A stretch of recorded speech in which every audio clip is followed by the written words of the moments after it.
Hey guys, tonight we're diving headfirst, quite literally, into the magnificent, messy, and often mind-boggling world of medieval royal feasts.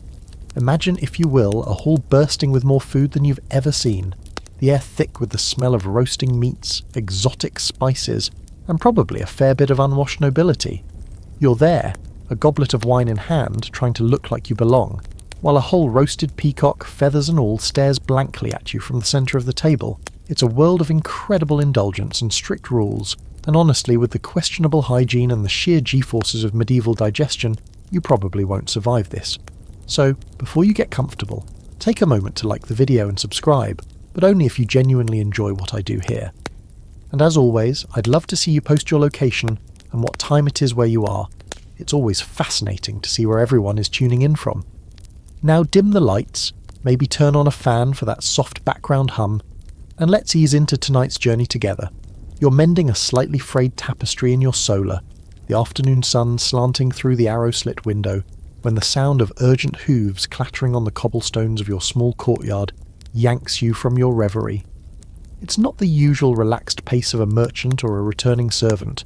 This has an official, almost aggressive rhythm, peeking through the thick greenish glass of the window pane, a luxury in itself. You see him. A rider dismounting from a lathered horse, his livery unmistakable, the king's own crimson gold. Your heart does a little tap dance against your ribs, a peculiar mix of something like pride and a definite dollop of dread. Royal messengers don't just pop by for a cup of mead and a chat. He doesn't knock so much as announce his presence with a firm rap of his riding crop against your sturdy oak door. Your steward, a man usually unflappable, practically sprints to answer it, his face a mixture of awe and anxiety. You hear the low murmur of voices, the messenger's tone clipped and authoritative, your steward's almost embarrassingly subservient. Then silence, followed by the steward's hesitant steps approaching your chamber. He enters, eyes wide, holding a roll of parchment with the kind of reverence usually reserved for holy relics. "My lord, lady," he breathes, "a missive from the king." He extends it towards you, and you take it, noticing the surprising weight. It's not flimsy paper, but thick, creamy parchment, rolled tightly and bound with a silken cord. And there, pressed into a disc of deep red wax, is the king's personal seal, an intricate design of a lion rampant, or perhaps a falcon in flight, depending on which monarch we're imagining. This seal is everything.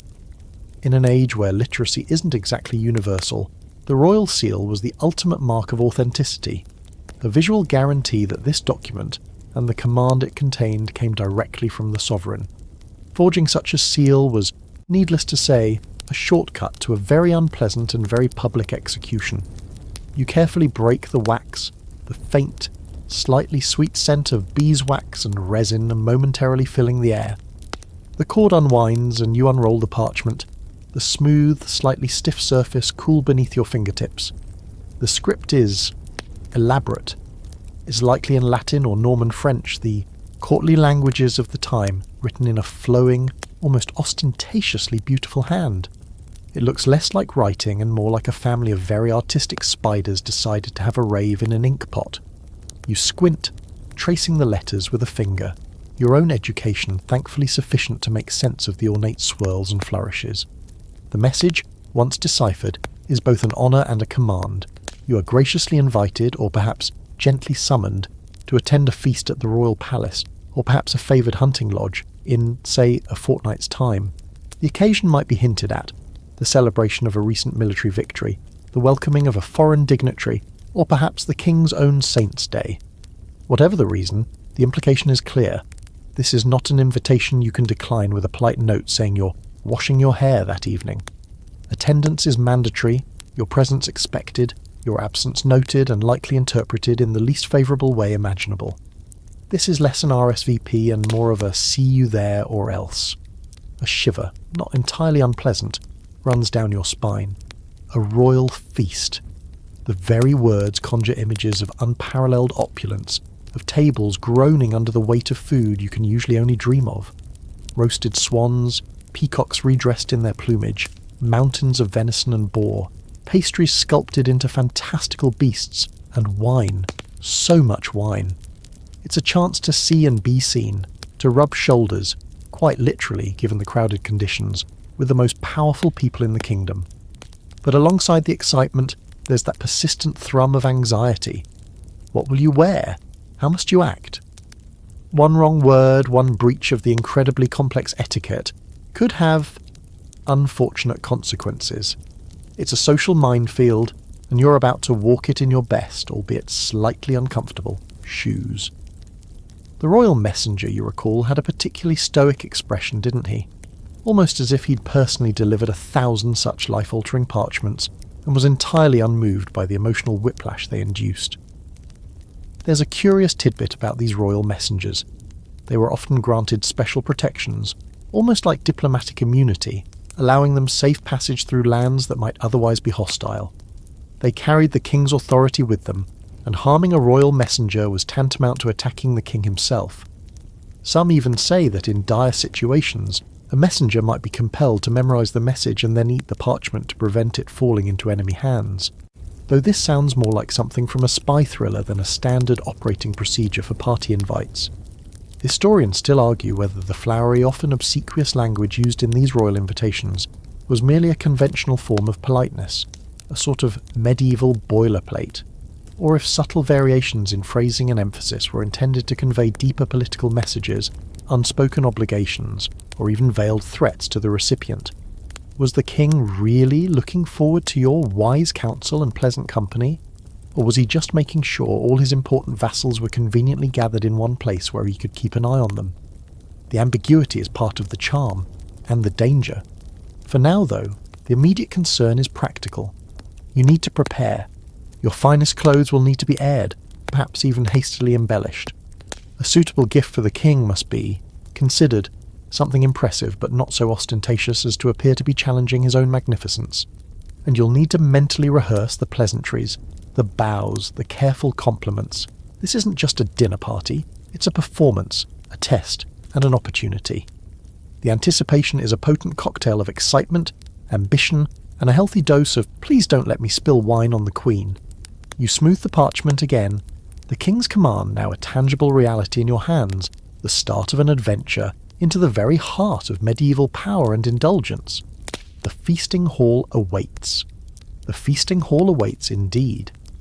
But as you mentally sift through your wardrobe, wondering if that fur-trimmed mantle is a bit too ostentatious or, heaven forbid, not ostentatious enough, a larger question begins to bubble up in your mind, like a pot of stew left a little too long on the fire. Why? Why all this fuss? Why does the king, a man who presumably has a kingdom to run, wars to wage and probably a nagging toothache that no court physician can quite fix, decide to throw a party of such epic proportions?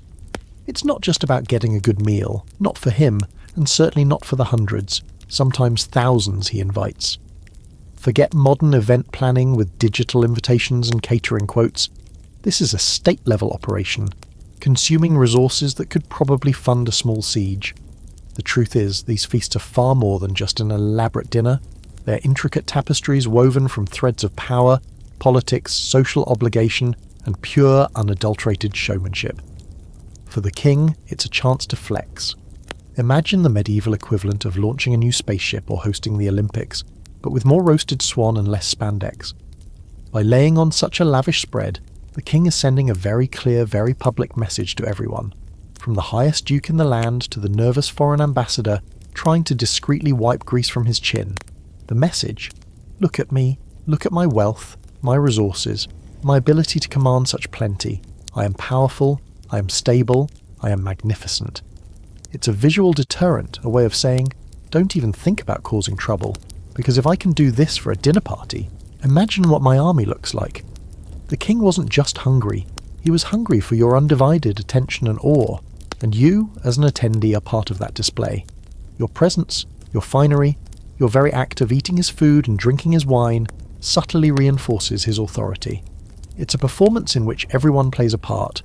The king plays the role of the generous, all-powerful provider, and the guests play the role of loyal, appreciative subjects, or suitably impressed foreign dignitaries. This is especially true if there are rival nobles present.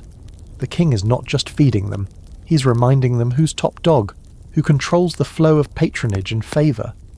Loyalty, in the medieval period, often followed the food. A lord who could provide for his followers, who could feast them generously, was a lord worth following.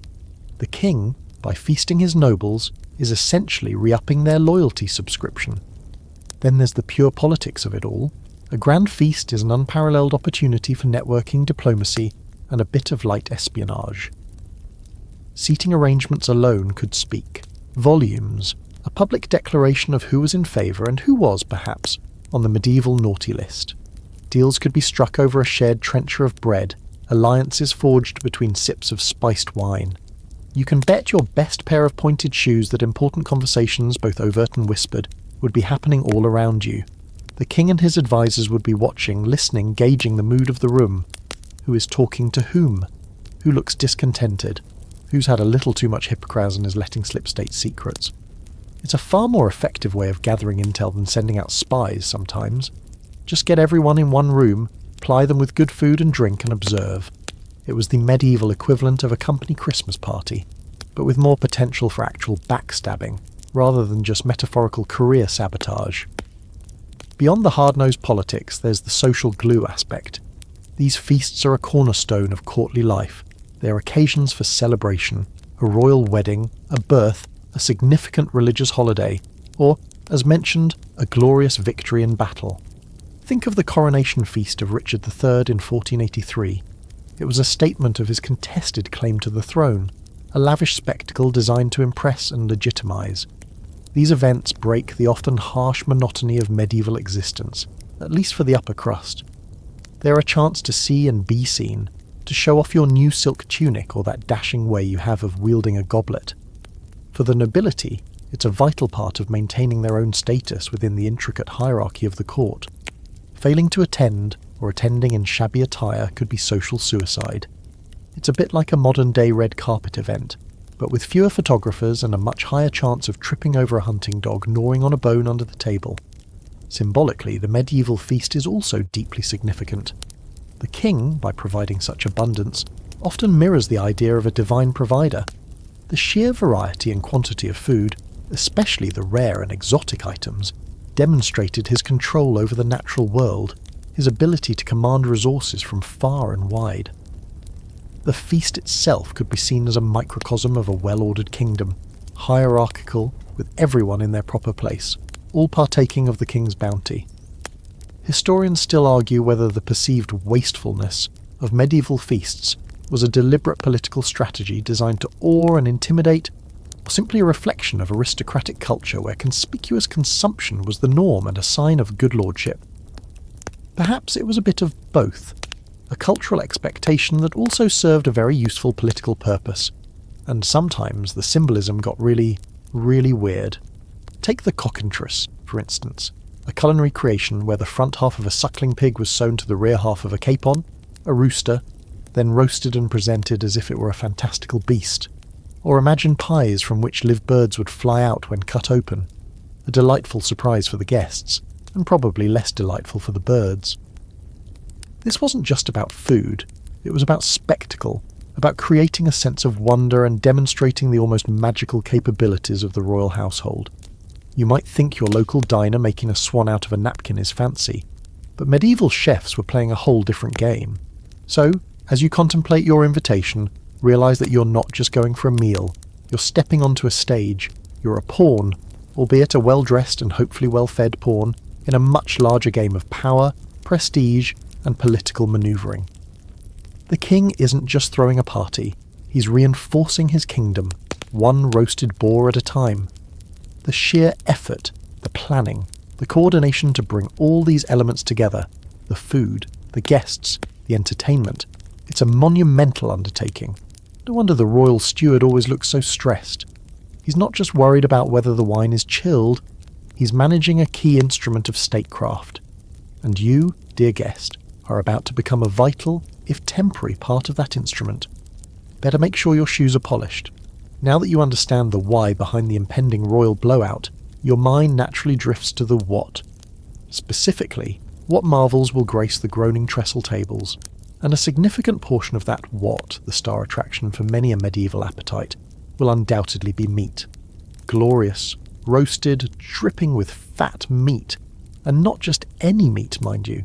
While your average peasant might get excited about a bit of bacon or a superannuated chicken, a king's feast demands something more noble. We're talking venison, boar, pheasant, swan, peacock. Creatures of the chase, symbols of aristocratic prowess and the wild, untamed but ultimately king-controlled landscape. To procure these prize centerpieces, you'd need to venture into the king's own private larder, the royal hunting grounds. So, let's imagine you've donned some suitably rugged, yet still impressively tailored hunting attire. Think less camouflage and more Lincoln green, perhaps with a jaunty feather in your cap. You're riding out from the castle at dawn, the air crisp and carrying the scent of damp earth and pine. The king himself, a keen sportsman, might even be leading the party, surrounded by his most trusted nobles and a pack of highly trained hounds, their excited yelps echoing through the misty morning. Royal forests weren't just patches of trees. They were vast, legally defined areas, often encompassing woodlands, open heath, farmland, and even villages, all subject to special forest law. This law was notoriously harsh, designed primarily to protect the venison, game animals, especially deer, and the vert, the greenery that sustained them, for the king's exclusive pleasure. One well-known historical fact is that under Norman forest law in England, killing a deer in a royal forest could result in blinding or even death for an unauthorised peasant. It wasn't just theft, it was an affront to the king's prerogative. As you ride deeper into the woods, the sounds of the everyday world fade, replaced by the rustle of leaves, the snap of twigs under hoof, and the occasional call of a bird.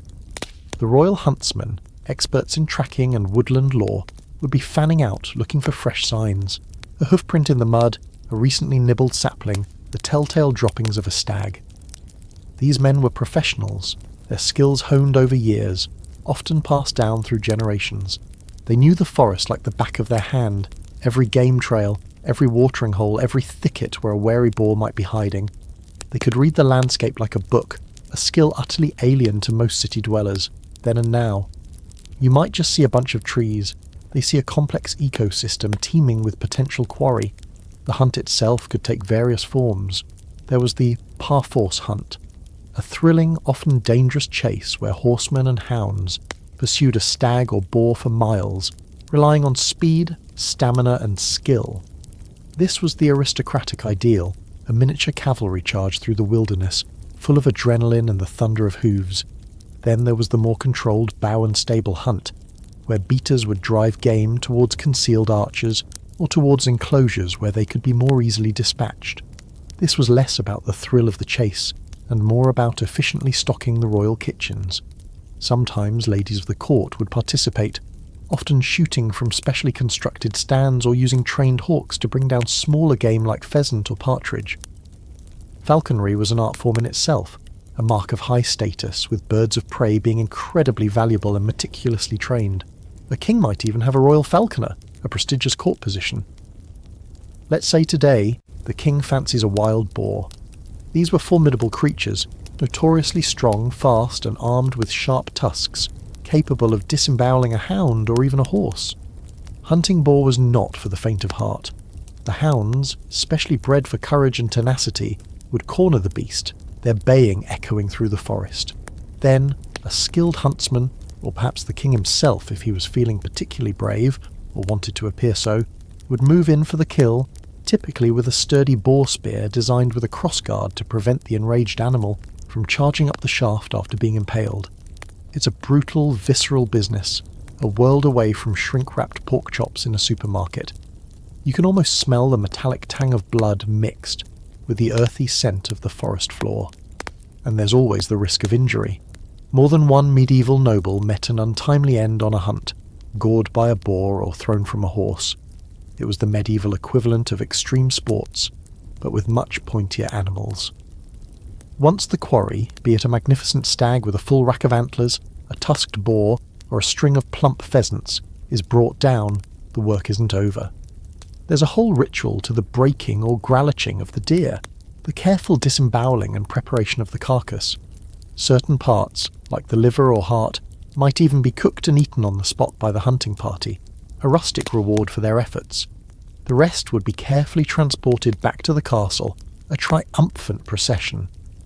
The sight of the successful hunting party returning, laden with game, was a powerful visual. It reinforced the king's mastery over his domain and promised a well-stocked table for the upcoming feast. A quirky and somewhat eyebrow-raising tidbit from the world of medieval hunting involves the use of buck stalls, or deer hays. These were essentially large nets or enclosures, sometimes stretching for considerable distances, into which deer would be driven by beaters. While effective, some purists considered this method less sporting than the par-forced chase. It was a bit like shooting fish in a barrel, if the barrel was several acres of forest and the fish had antlers. Historians still argue whether the primary purpose of these royal hunts was truly about sport and leisure for the king and his nobles, or if it was more fundamentally about resource management and the assertion of royal authority over vast tracts of land that might otherwise be exploited by commoners. The elaborate rules, the severe penalties, and the sheer scale of royal forests suggest a strong element of control. So, as you watch the expertly dispatched stag being carefully loaded onto a packhorse, its lifeless eyes staring blankly at the canopy above, you realise that this is just the first step in a long and complex chain that leads to the feasting table. The royal hunting grounds are not just a playground for the elite, they're a crucial source of the high-status food that defines a royal banquet. The effort, the danger, the sheer skill involved in transforming a wild creature of the forest into a centrepiece for the king's table is immense. And this is just one category of food. The feast will demand so much more. But for now, the scent of pine and the distant echo of a hunting horn linger in your mind, a prelude to the culinary spectacle to come. The successful hunt has secured the venison and boar, those prize symbols of aristocratic feasting, but a medieval king cannot live on roasted stag alone, though some probably tried. The sheer scale of a royal feast catering to potentially hundreds, if not thousands, of guests over several days demands a logistical operation that would make a modern military quartermaster nod in grudging respect. Beyond the thrill of the chase in the royal forests, there's a vast, complex, and often overlooked network of farms, manors, rivers, and supply lines, all dedicated to stocking the royal larder. You might imagine the king simply snapping his fingers and food appearing, but the reality is a constant, intricate dance of procurement, preservation, and transportation. Picture the royal domain, the lands directly controlled by the crown. These aren't just picturesque country estates, they're working agricultural units, crucial cogs in the provisioning machine. Tenant farmers on these lands owe a portion of their produce to the king as part of their feudal obligations. This could be anything from sacks of wheat and barley, essential for bread and ale, staples we'll get to later, to cheeses, butter, eggs, and live animals like cattle, sheep, and pigs. These weren't the sleek, scientifically bred animals you see today. Medieval livestock was generally smaller, hardier, and probably a lot more flavourful, having foraged more naturally. You'd see drovers, weather-beaten men skilled in managing livestock, guiding herds of cattle or flocks of sheep along dusty roads towards the royal palace or the castle currently in residence. These journeys could take days, even weeks, and the animals would lose weight en route, a constant headache for the royal purveyors. Then there are the specialised suppliers. Certain regions might be known for particular delicacies. Perhaps there's a monastery famed for its eel pies, or a coastal town that can provide barrels of salted herring or cod, especially important for fast days. The king's purveyors, officials tasked with obtaining supplies, would be constantly on the move, negotiating prices, requisitioning goods, sometimes with a royal prerogative that felt a lot like polite theft to the unlucky supplier, and arranging for their transport. One mainstream historical fact is the existence of the right of purveyance, or prize, which allowed the royal household to compulsorily purchase goods and services for the king's needs, often at fixed, below-market prices, and sometimes with delayed payment. This was a deeply unpopular but essential mechanism for provisioning the enormous and itinerant royal court. Imagine a government official showing up at your artisan bakery and saying, "We'll take all your sourdough and we'll pay you, eventually, maybe." Rivers and waterways were vital arteries for this supply chain, transporting bulky goods like barrels of wine, sacks of grain, or even live fish in specially designed whaleboats was far more efficient by water than overland on medieval roads, which were often little more than muddy tracks. Barges laden with provisions would make their slow way to the castle, their progress eagerly awaited by the kitchen staff. Coastal trade also played a part, bringing in not just fish, but also imported goods like wine from Gascony, or fruits from warmer climes, if the season and the king's coffers allowed. And let's not forget the gardens and orchards within the castle grounds or nearby manors. These would provide fresh vegetables, herbs and fruits in season. While vegetables didn't always take centre stage in the meat-heavy aristocratic diet, they were certainly present, especially in pottages, thick soups or stews, and salads, which in medieval times often included cooked ingredients. You'd find onions, leeks, garlic, cabbages, peas, beans and root vegetables like parsnips and carrots, which were often purple or yellow, not the bright orange we know today, a variety bred later by the Dutch. Herbs like parsley, sage, rosemary and thyme were essential for flavouring, and also for their perceived medicinal properties. Fruit orchards would yield apples, pears, plums and cherries, eaten fresh, cooked into pies and tarts, or preserved by drying or making them into cider or perry, pear cider. A quirky tidbit for you. Some large medieval estates and monasteries maintained elaborate dovecotes, often impressive circular stone towers housing hundreds of pigeons or doves. Squabs, young pigeons, were considered a delicacy and provided a year-round source of fresh meat, especially useful in winter when other fresh meat was scarce. A well-stocked dovecote was a sign of wealth and good management. It was basically a self-replenishing pantry with wings. You could almost hear the cooing as a constant gentle reminder that tiny delicious birds were always on the menu. Preservation was key. Without refrigeration, keeping a massive stockpile of food from spoiling was a constant battle. Salting, smoking, drying and pickling were essential techniques. Meat and fish would be heavily salted or smoked to last through the winter months or long journeys. Fruits might be dried or preserved in honey. Grains needed to be kept dry to prevent mould and vermin. The royal cellars and storehouses would be cool or dark places, carefully managed to maximise the lifespan of their precious contents. The smell in these places would be intense, a complex medley of salt, smoke, spices, fermenting fruit, and damper. Not exactly a Yankee Candle scent, but very much the aroma of medieval sustenance. Historians still argue whether the medieval system of provisioning, particularly the reliance on purveyance and feudal dues, was inherently inefficient and exploitative, leading to resentment and hindering broader economic development, or if it was a pragmatic, if imperfect, adaptation to the logistical challenges of the era, ensuring the survival and functioning of the central government and royal household. It probably fostered a certain amount of grumbling among the populace, like a medieval version of complaining about taxes, but with the added frisson that the tax collector might also requisition your prize-winning pig for the king's Sunday roast.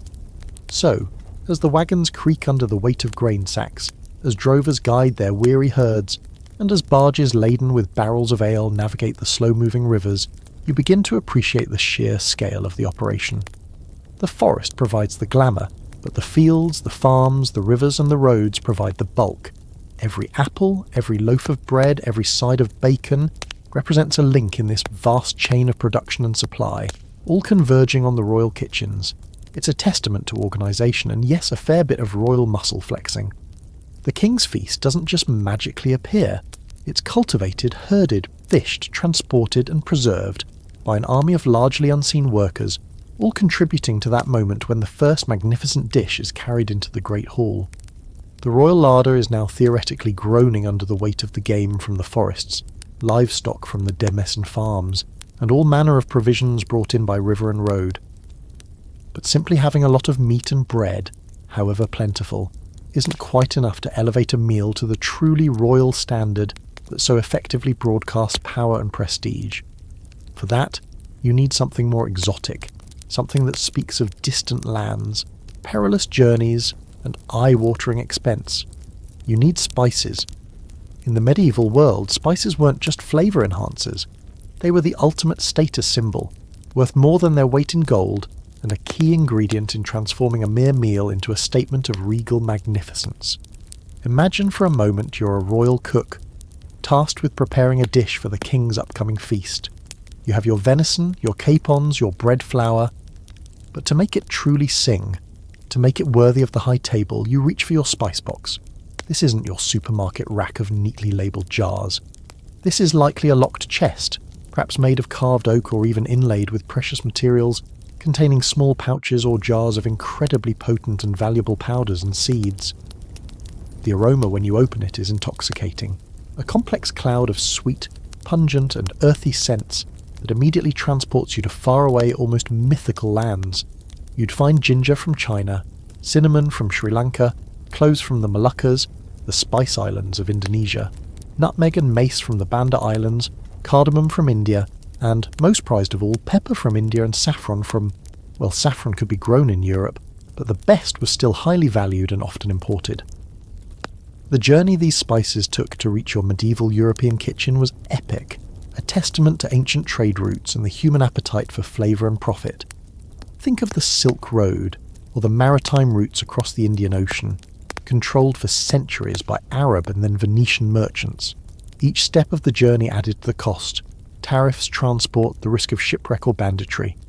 By the time a peppercorn or a stick of cinnamon reached London, Paris, or a German castle, its price had multiplied exponentially.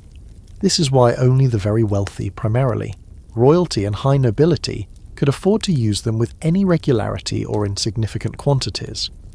A king lacing his wine with ginger and cloves wasn't just making it taste good. He was drinking his wealth, making an edible display of his economic power. One of the most straightforward historical facts about medieval spices is their astronomical cost. For example, in the 14th century, a pound of nutmeg could cost as much as 7 fattened oxen, and a pound of ginger the same as a sheep. You wouldn't be casually sprinkling cinnamon on your morning porridge unless your porridge bowl was made of solid gold. So, how were these precious commodities used? Lavishly. Medieval cuisine, especially at the aristocratic level, was often heavily spiced. This wasn't always about masking the taste of slightly off meat, as is sometimes popularly believed, though it probably didn't hurt if the meat was a bit past its prime. It was about creating complex, vibrant flavours, often combining sweet and savoury in ways that might seem unusual to modern Western palates. Pepper, cloves and ginger might find their way into a meat pie, while cinnamon and sugar, another expensive import, could be used to glaze roasted chicken.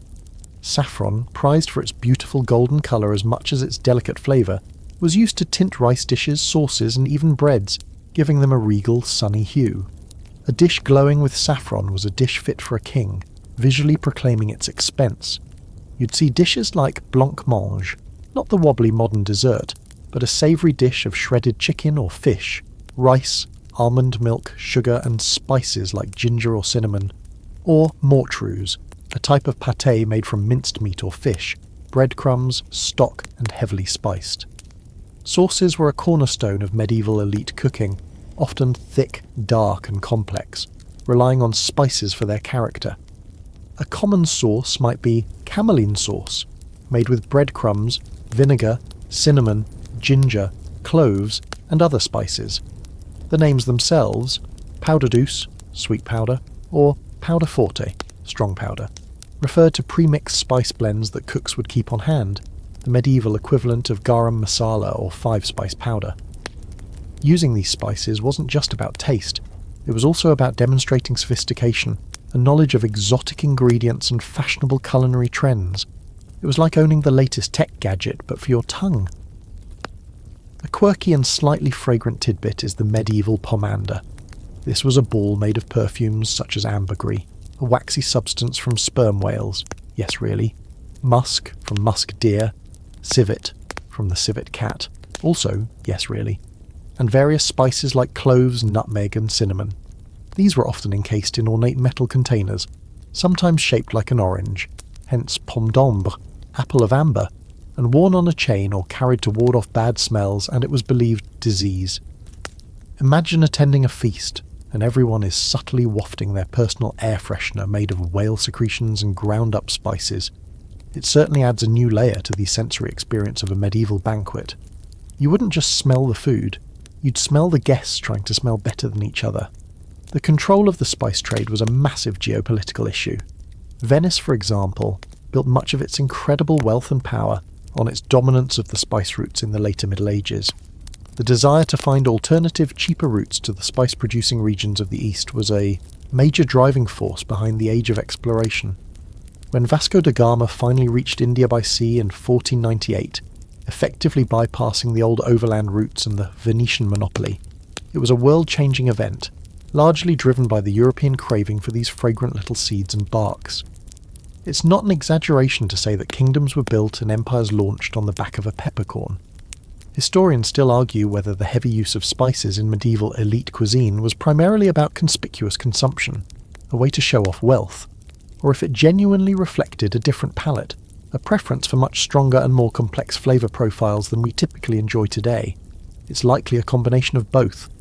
The desire to impress was certainly there, but so too was a genuine appreciation for the way these exotic ingredients could transform ordinary foodstuffs into something extraordinary, something that spoke of a wider, more exciting world.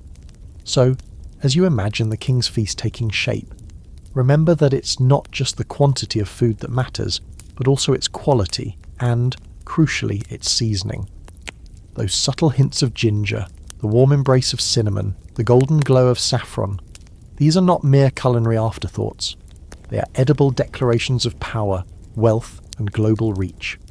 They are the king's ransom, sprinkled liberally over his dinner, a fragrant reminder to all present of just who is in charge and how far his influence extends.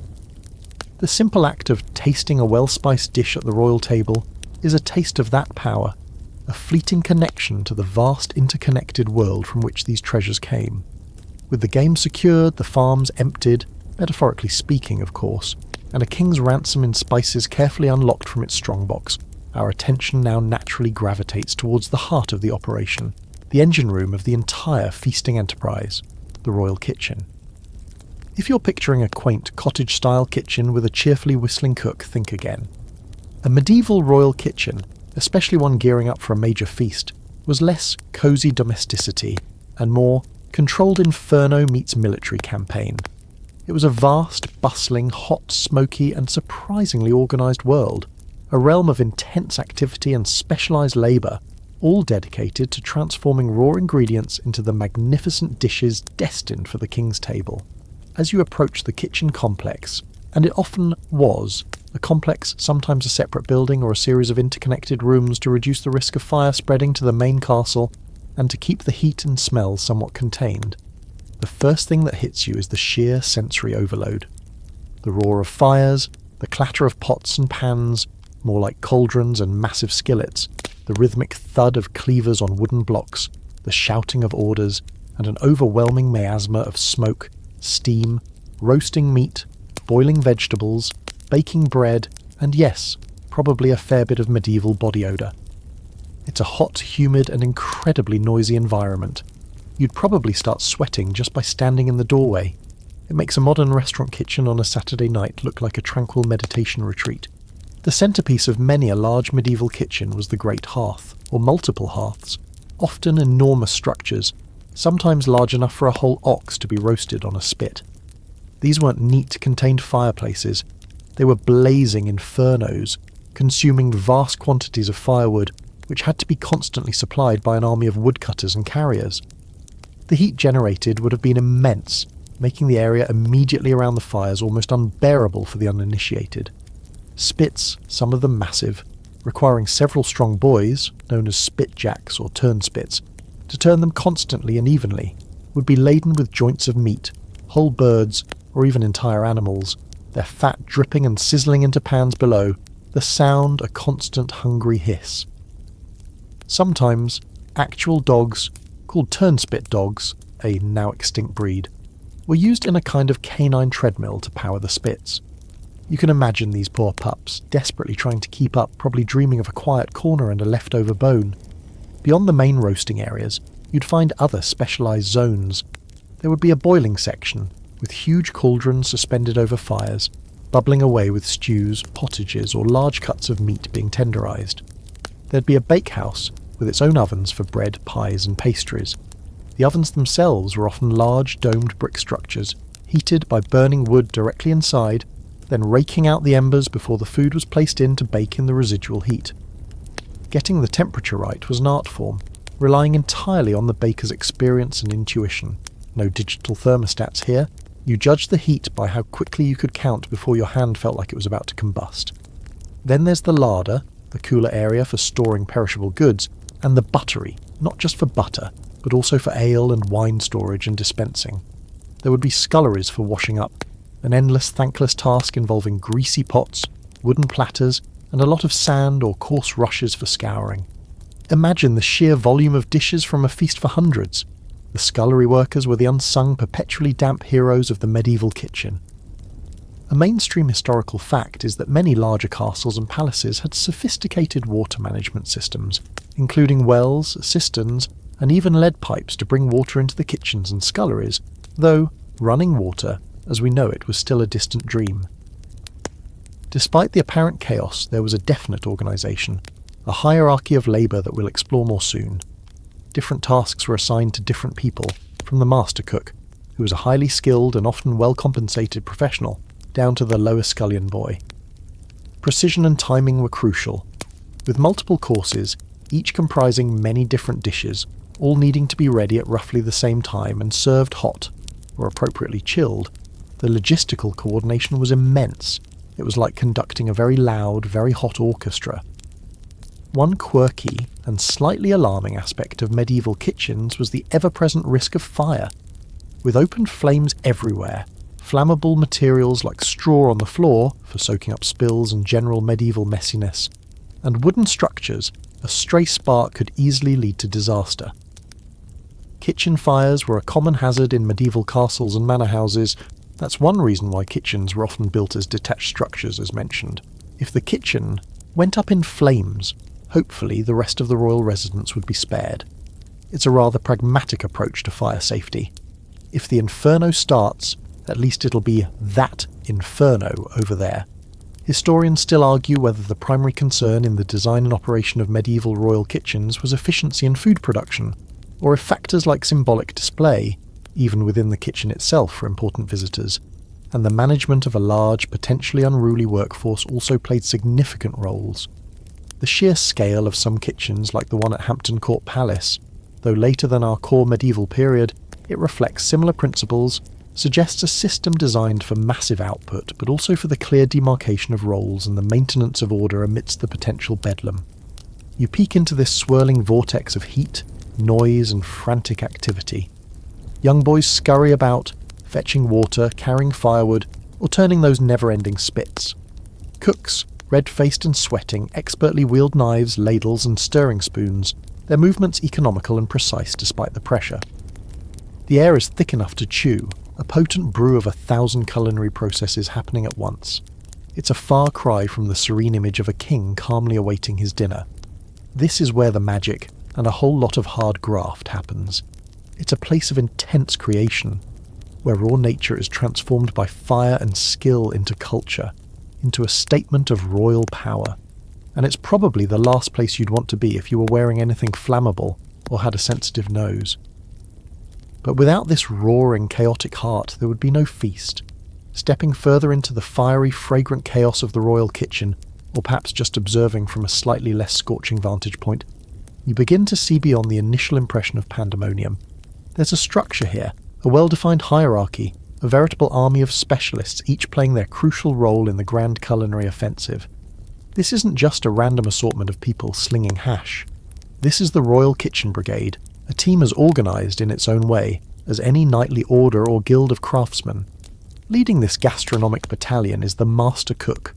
The Master Cook, or Magister Cookorum, was no mere servant. He, and it was almost invariably a he in such high-status kitchens, was a highly respected and often very well-paid professional. He might have his own staff, substantial living quarters, and even land. He was an artist, an administrator, and a logistician all rolled into one. He planned the menus, often in consultation with the royal steward, or even the king himself, especially for important feasts. He oversaw the purchasing of ingredients, managed the kitchen budget, or at least tried to keep it from completely bankrupting the kingdom, and directed the entire kitchen staff. His word was law amidst the clatter and steam. He would have had years, probably decades of experience, working his way up through various kitchen roles, learning the subtle arts of seasoning, roasting, baking, and sauce making. He needed a discerning palate, an encyclopedic knowledge of recipes, many of which were passed down orally or in closely guarded personal notebooks, and the ability to command a large and diverse team under immense pressure. Think Gordon, Ramsay, but with more ermine trim on his tunic and a higher chance of being beheaded if the soup was cold. Beneath the master cook, the kitchen brigade fanned out into a fascinating array of specialised roles. You'd have the parceller, or pastry cook, responsible for all things baked in a crust.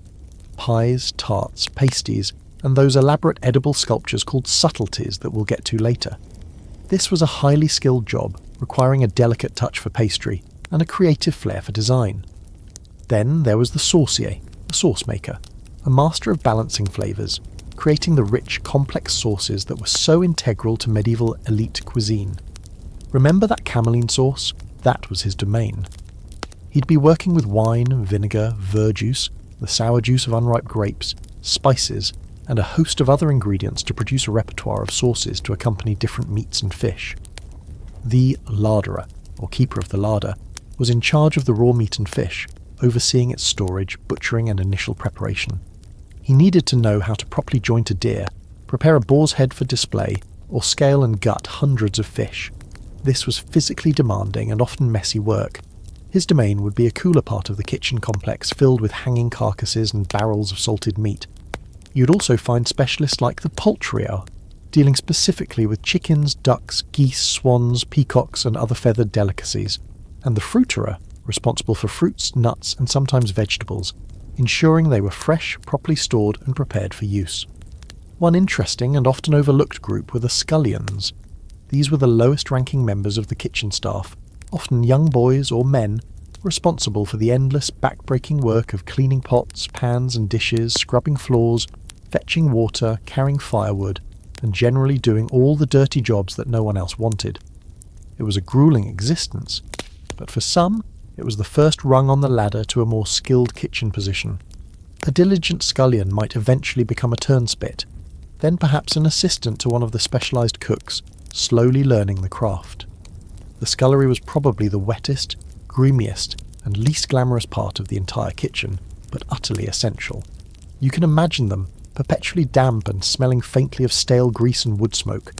And let's not forget those turnspits, or spitjacks, the poor souls, or dogs as we mentioned, tasked with the monotonous but crucial job of turning the roasting spits. For hours on end they would sit or stand by the searing heat of the fire, slowly rotating the heavy spits to ensure the meat cooked evenly. It was hot, smoky and mind-numbingly dull work. A quirky tidbit. There were even attempts to automate this process with mechanical devices using weights and pulleys, early examples of kitchen technology, though human or canine power remained the norm for a long time. Some of these mechanical spits were quite ingenious, if prone to breaking down at the worst possible moment, probably when the king's prize boar was halfway to perfection. Beyond the kitchen itself, you had related roles. The butler, from the old French bouteiller, or bottle bearer, was in charge of the buttery, responsible for the ale, wine, and other beverages. He oversaw the cellars, managed the stock, and supervised the serving of drinks. The panter, or keeper of the pantry, was responsible for bread, salt, and table linen. He would ensure a ready supply of bread, from the finest white manchet for the high table to the coarser loaves for the lower ranks, and would also oversee the elaborate rituals associated with salt, a precious commodity. A mainstream historical fact. The sheer number of people involved in a major royal household's food service could be staggering.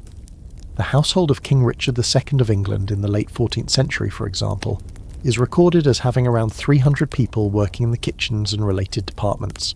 This wasn't just a couple of cooks, it was an institution. Historians still argue whether the elaborate division of labour in medieval royal kitchens was primarily driven by a desire for culinary excellence and efficiency, or if it also reflected broader societal trends towards specialisation and the reinforcement of hierarchical structures within the household. Was having a separate waferer, maker of delicate wafer-thin biscuits, a practical necessity, or a way to add another layer of luxurious specialisation to the king's service? It's likely a bit of both. The complexity of the food demanded specialists, and the presence of so many specialists underscored the king's ability to command such a vast and skilled workforce. So, as you observe this well-oiled and probably well-greased machine in action, you see that each person, from the master cook tasting a sauce with a discerning frown, to the saucier carefully grinding spices, to the scullion boy hauling another bucket of water, has a specific and vital part to play. It's a complex dance of skill, labour and coordination, all building towards the moment the dishes are triumphantly carried forth. The king may be the one who gets the glory for the magnificent feast, but it's this largely unseen army in the kitchen, this dedicated brigade of culinary artisans and labourers, who truly make it happen. Their sweat, their skill and their ability to function under pressure are the secret ingredients in every royal banquet. The Royal Kitchen Brigade, a well-oiled machine of specialised labour, is toiling away amidst the heat and savoury steam. While the roasts are turning and the sauces are simmering, another, perhaps less glamorous but equally vital, operation is in full swing: the production of bread. In the medieval world, bread wasn't just a side dish. It was the staff of life, a fundamental component of nearly every meal, from the humblest peasant's repast to the most extravagant royal feast. Its significance went far beyond mere sustenance. It was laden with social, economic, and even symbolic meaning. You might think, it's just bread. But in the medieval context, that would be like saying, it's just air. The royal household would have its own bakehouse, or pastorium, often a separate building for the same fire safety reasons as the main kitchen.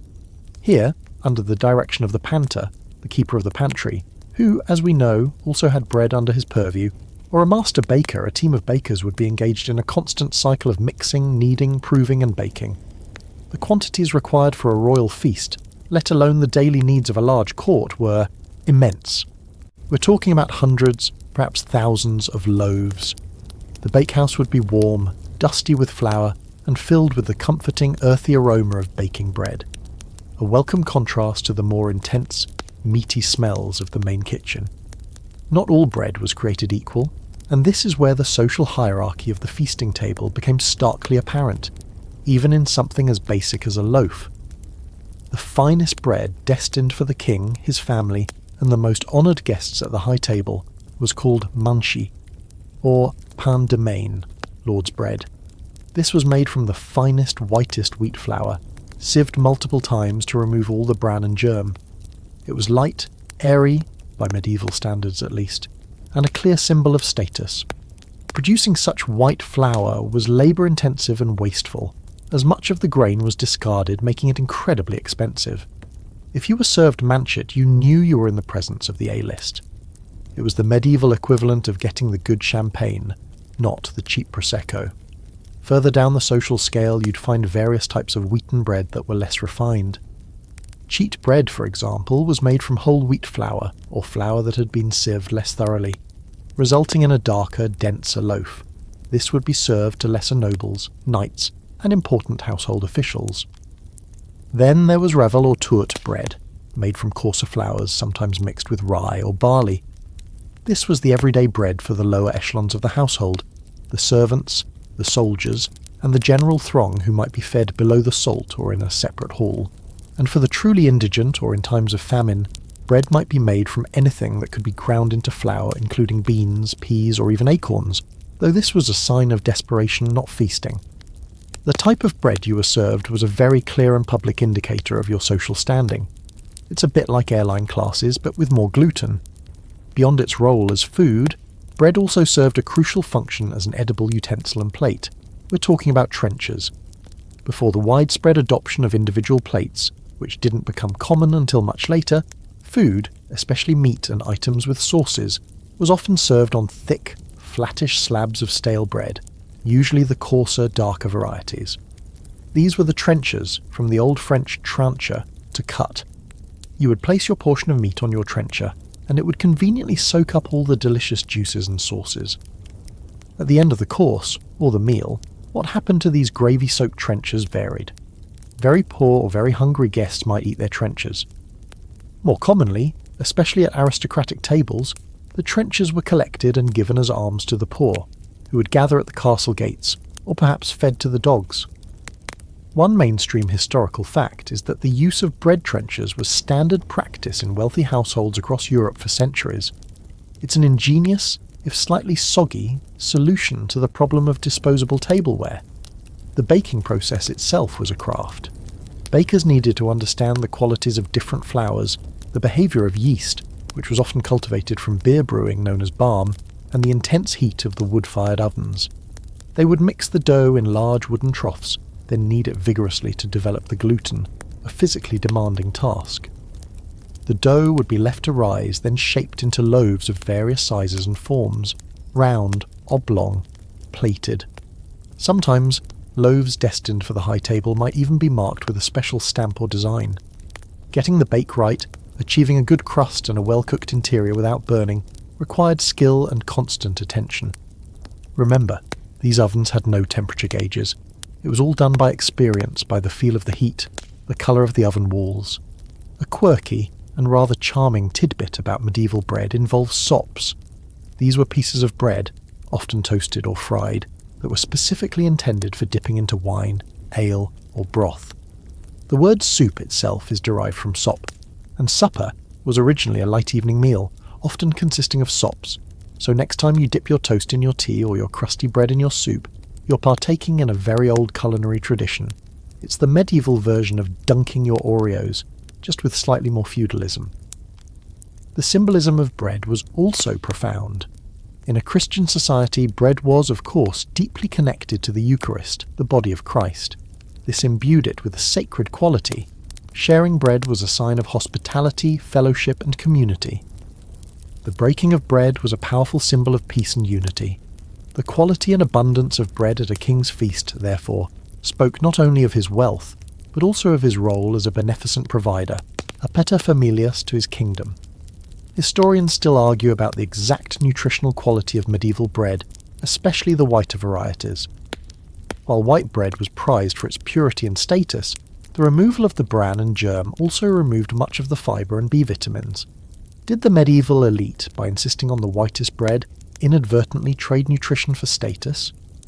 It's quite possible that the coarser, darker breads consumed by the common folk were actually more nutritious, if less prestigious. It's a classic case of style over substance, perhaps. So, as the bakers pulled batch after batch of fragrant loaves from the roaring ovens, the fine manchet for the king, the sturdy cheat for the knights, and the dark trenchers that will soon bear the weight of roasted meats, remember that this humble staple is anything but simple.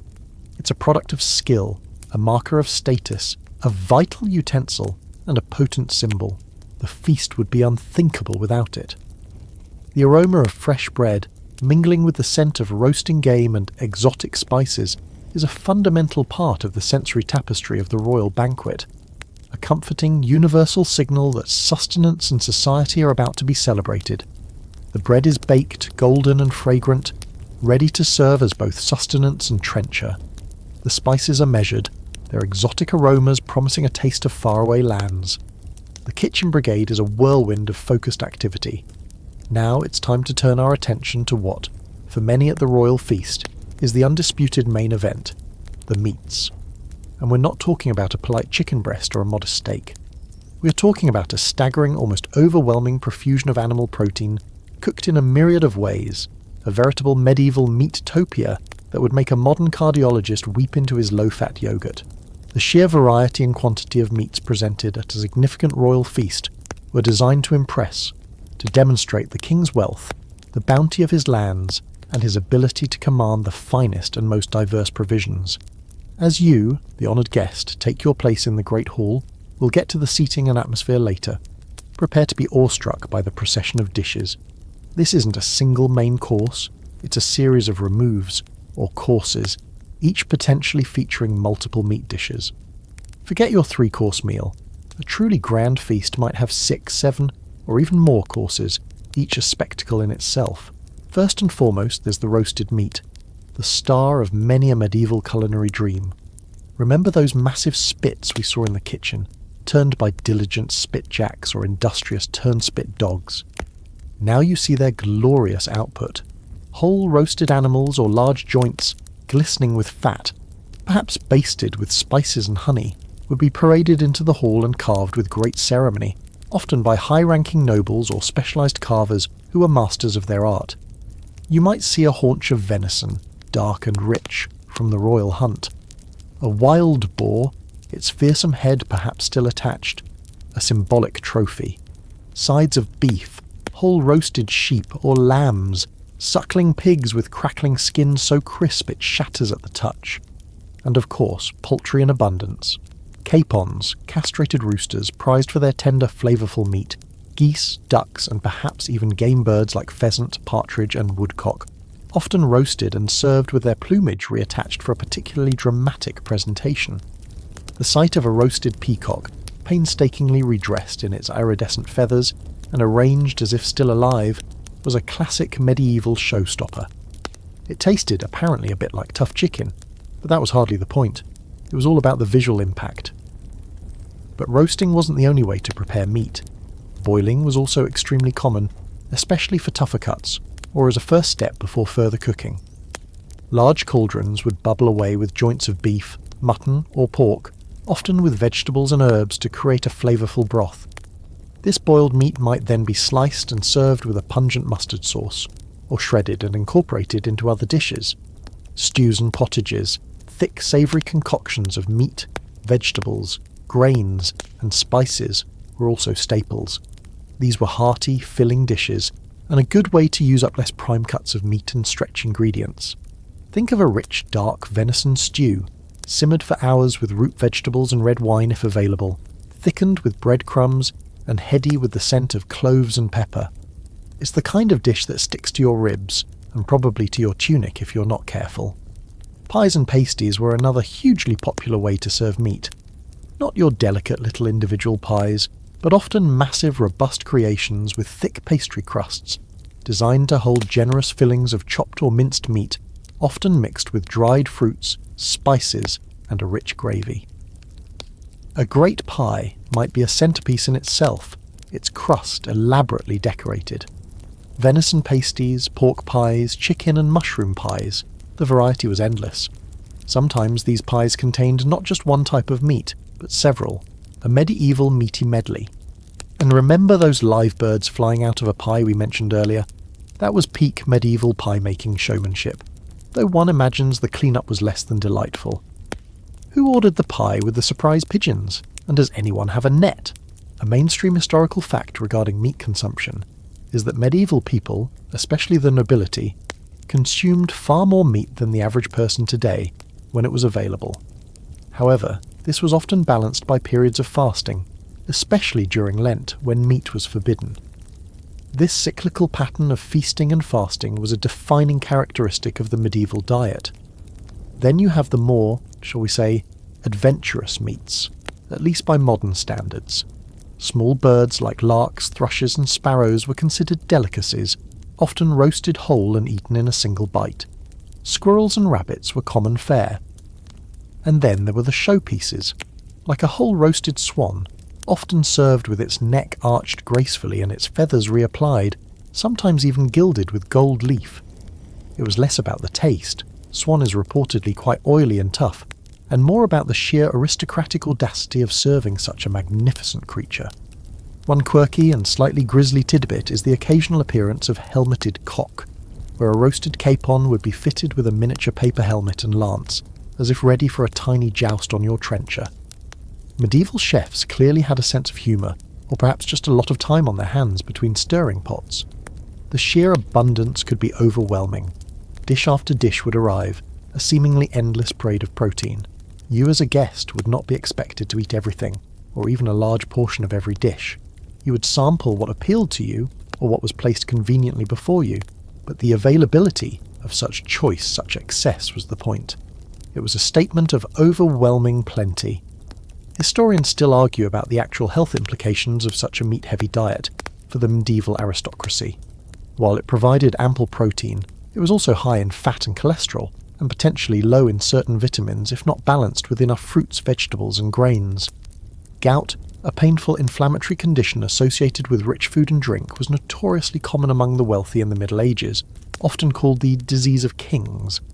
It's a rather unpleasant souvenir from too many royal feasts, as the carvers expertly dissect a roasted sirloin. The name itself, sirloin, is apocryphally said to have been given by a delighted English king, though the story is likely just that, a story. And as the aroma of countless cooked beasts fills the great hall, you're immersed in a world where meat is king. It's a display of dominance over the animal kingdom, a showcase of wealth, and a deep satisfaction of a primal human craving. The variety is dazzling, the quantity astounding. This is not just dinner. This is a carnivore's carnival, a testament to the king's power to command the very best and the very most from land, forest and farm. Grab your knife, forks are still mostly a future fancy, remember, and prepare to tuck in. Just, maybe, pace yourself. There are still more courses to come. The magnificent parade of roasted, boiled and stewed meats has left you feeling suitably impressed, and perhaps a little overwhelmed. The sheer variety and quantity are staggering, a testament to the king's bounty and the skill of his kitchen brigade. But the medieval culinary landscape, even at a royal feast, wasn't solely a carnivore's paradise. Religious observances played a hugely significant role in shaping what people ate and when. The church's calendar was peppered with fast days. Days when the consumption of meat from land animals and birds, as well as animal products like eggs and dairy, depending on the strictness of the observance and the region, was forbidden. This didn't mean starvation, especially not for a king. Instead, it led to the development of an equally elaborate and often very luxurious alternative cuisine, the fish feast. The most significant period of fasting was Lent, the 40 days leading up to Easter, but there were also other fast days throughout the year, such as Fridays, in commemoration of the crucifixion, Wednesdays, Saturdays, in some regions, the vigils of important feasts, and Ember Days. In total, a significant portion of the year could be designated as lean or fish days. For the common folk, this often meant a meagre diet of salted herring and whatever vegetables they could find. But for the royal household, oh no, a fast day was just another opportunity to showcase culinary ingenuity and wealth, albeit with a different set of ingredients. If the king was hosting a feast during Lent or on a Friday, you wouldn't see that glorious roasted venison or swan.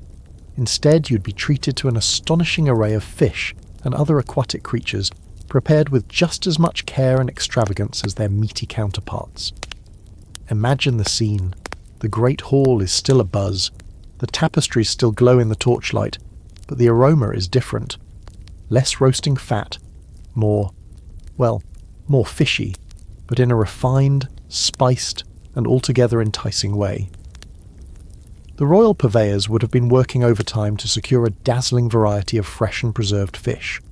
From the rivers and lakes came pike, carp, perch, tench, bream, trout, salmon, and the highly prized eels. From the sea, a bounty of cod, haddock, plaice, sole, turbot, mackerel, and herring. Shellfish too, oysters, mussels, crabs, and even lobster, if the location and expense allowed. And let's not forget that some rather surprising creatures were classified as fish for dietary purposes. Beavers, due to their scaly tails and aquatic habitat, were sometimes considered permissible on fast days. Puffins and barnacle geese too, because of their association with water, occasionally found their way onto the fish day menu. Medieval theologians had some interesting ways of categorizing the animal kingdom when it suited culinary needs. It's a bit like declaring a tomato a fruit for botanical reasons, but a vegetable for culinary ones, only with more at stake for your immortal soul and your dinner. Preserved fish was absolutely crucial, especially for inland courts, or during seasons when fresh fish was scarce. Salted cod, stockfish, and salted or smoked herring were staples, but even these humble ingredients could be transformed in the royal kitchen. Stockfish, so hard it was said it could be used as a weapon, would be soaked for days, then boiled, baked, or incorporated into elaborate pies and stews, often heavily disguised with spices and sauces. Smoked salmon, a luxury then as now, might grace the high table. One mainstream historical fact is the immense economic importance of the herring trade in the Middle Ages. Vast fleets fished for herring in the North Sea and the Baltic, and the preserved fish were exported all over Europe, forming a critical part of the food supply, especially during Lent. But a royal fish feast wasn't just about salted herring. Oh no! The master cook and his team would pull out all the stops. You might see enormous pike, poached whole and served with a green sauce made of herbs and sorrel. Elaborate fish pies, with intricate pastry work, filled with salmon, eels, or a mixture of white fish, seasoned with saffron, ginger and mace. Blancmange, that versatile dish, could be made with flaked white fish instead of chicken, still creamy with almond milk and sweetened with sugar.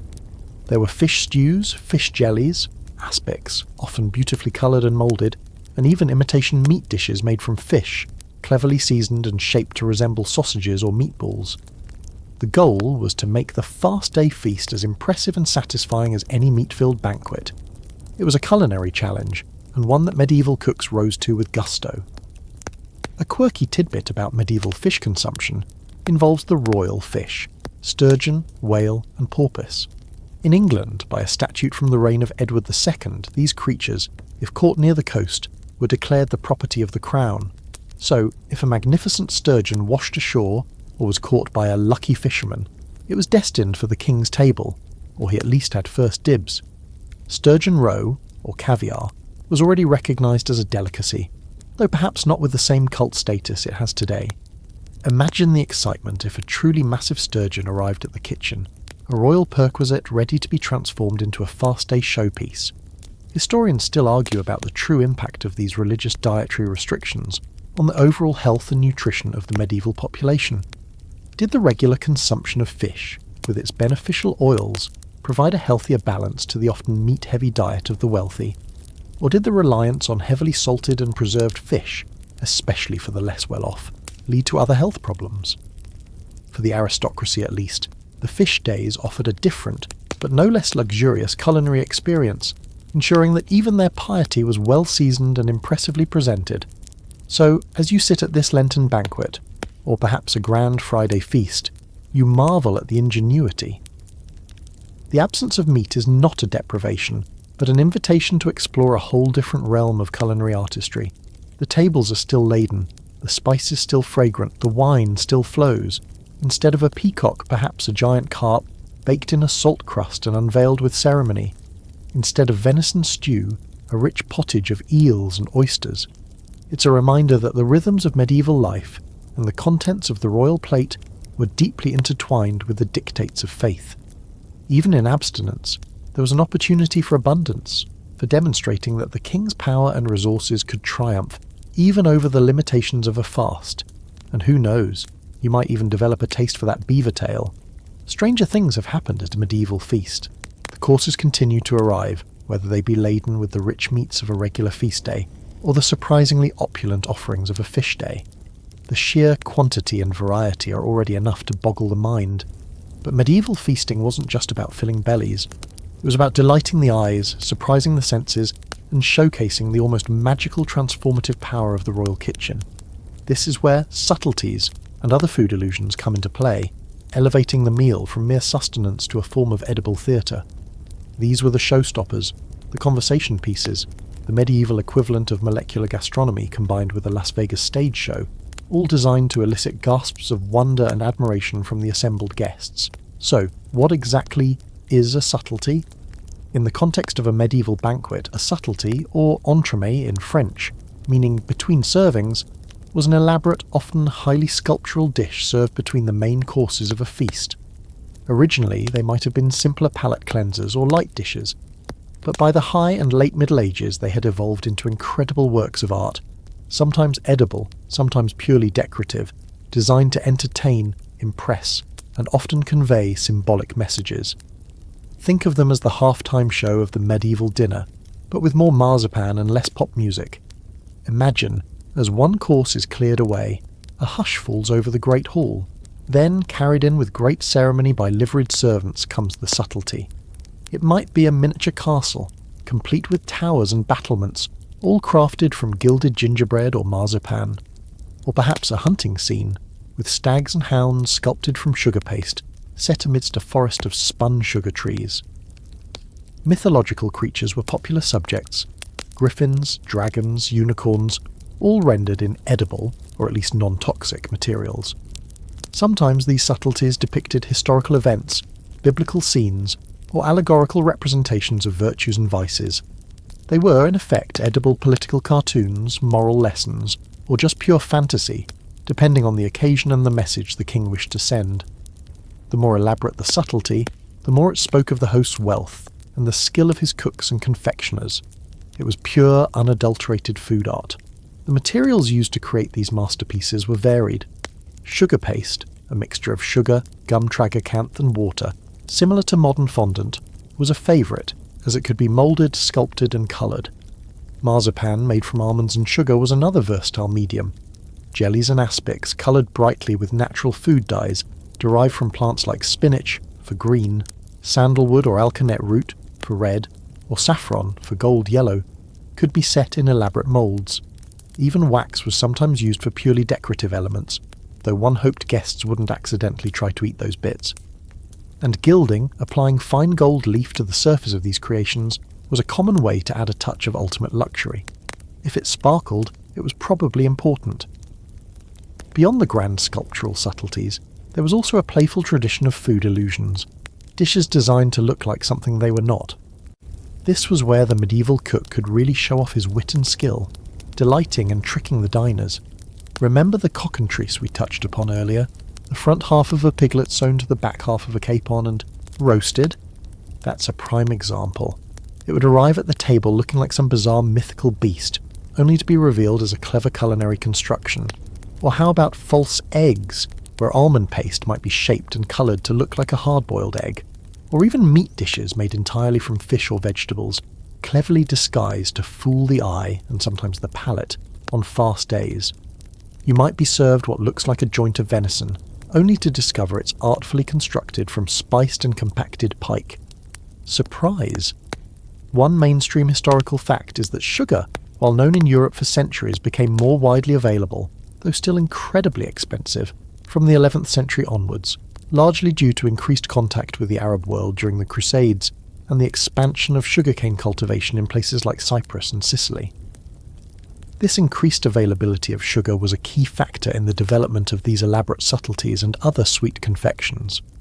Before sugar, honey was the primary sweetener, and while good for many things, it didn't offer the same sculptural possibilities as sugar paste. A particularly quirky and rather delightful example of a food illusion involved making apples out of meat.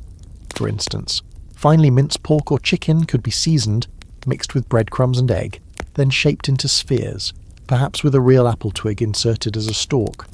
These meat apples would then be cooked and possibly coloured to resemble real fruit, only to provide a savoury surprise when bitten into. It's the kind of culinary joke that would have medieval diners chuckling into their goblets, assuming they didn't break a tooth on an unexpected meatball. These illusions weren't just about trickery for its own sake. They demonstrated the cook's mastery over his ingredients, his ability to transform humble foodstuffs into marvels, to bend nature to his will, much like the king bent his kingdom to his. There was an element of the alchemical, of turning base materials into something golden and wondrous.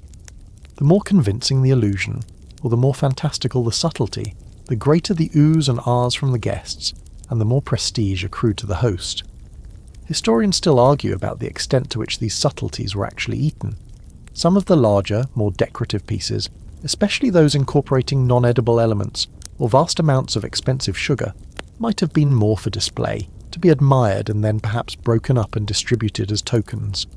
Smaller, clearly edible subtleties, however, would certainly have been consumed. The line between food and art was deliciously blurred.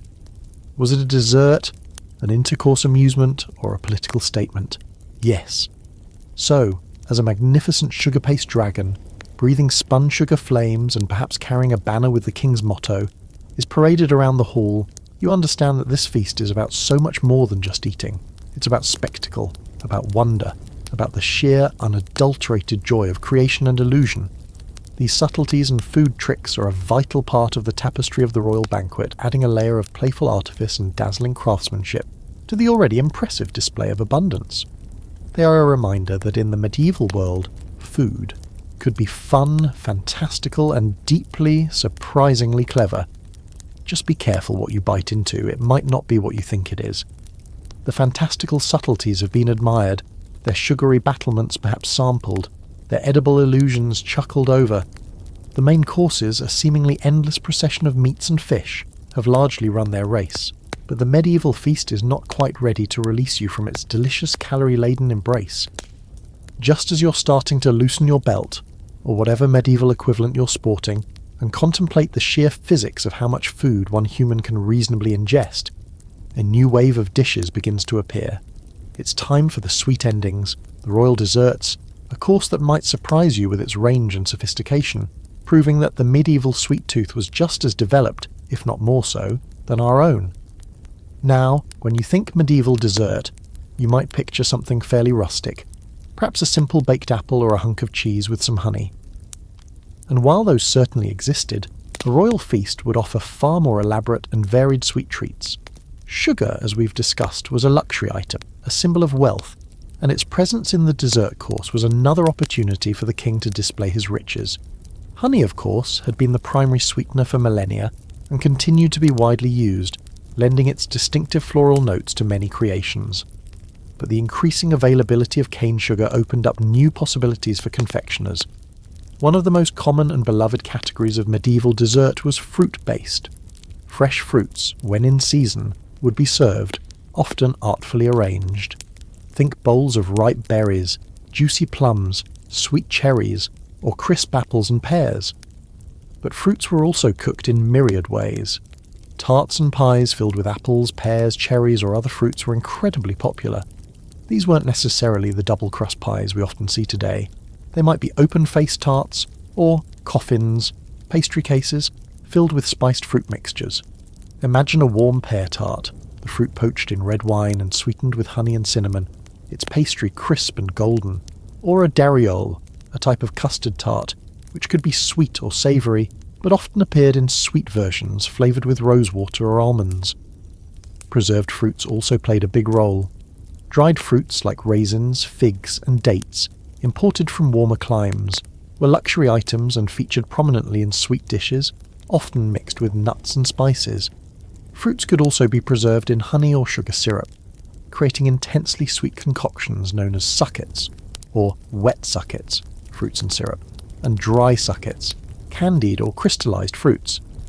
These were like medieval fruit candies, jewel-toned and intensely flavored. You might be offered a dish of glistening candied orange peel, or syrupy figs infused with ginger. Custards and cream-based desserts were also highly favoured, though again different from their modern, often very light counterparts. Medieval custards, like cordelles or creams, were frequently richer and denser, often thickened with egg yolks and breadcrumbs or ground almonds.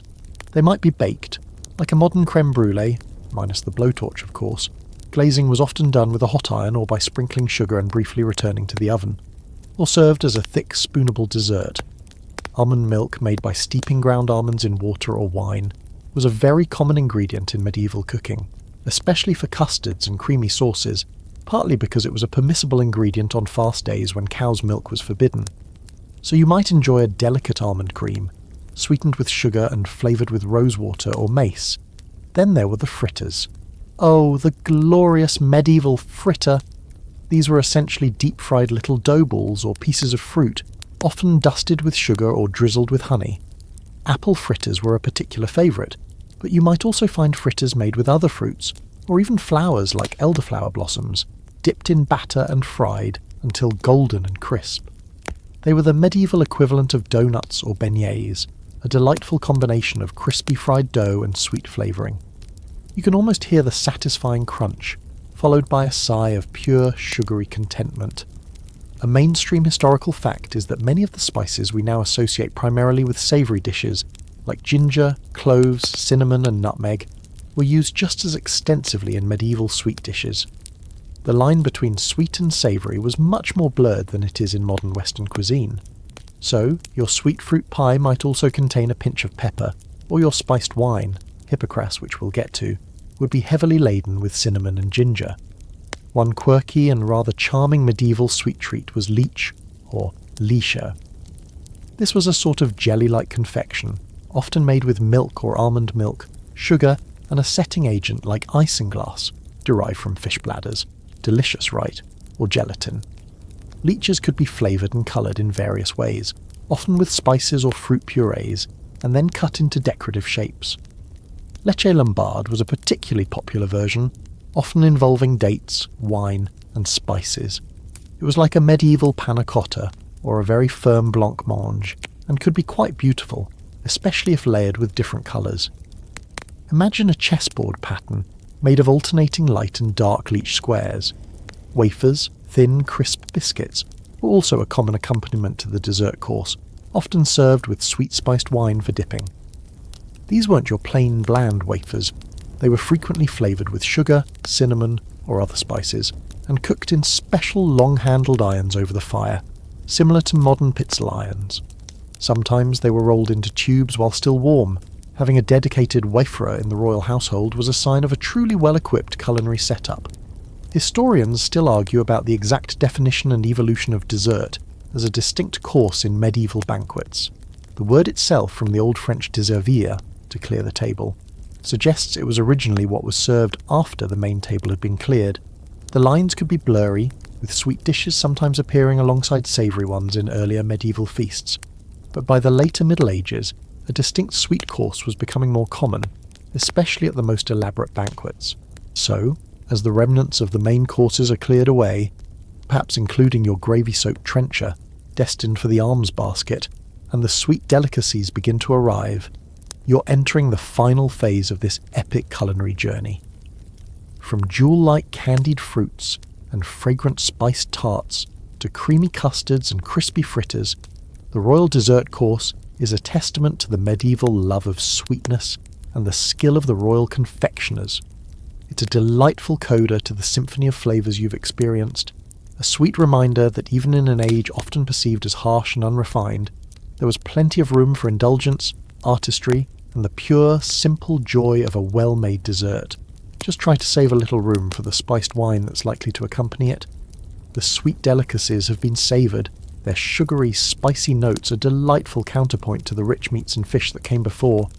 Your trencher, if you didn't eat it, has been dutifully collected. But a feast of this magnitude isn't just about the food, it's also about what you're drinking. And at a medieval royal banquet, you can be sure that the beverages flowed as freely, if not more so, than the sauces and gravies.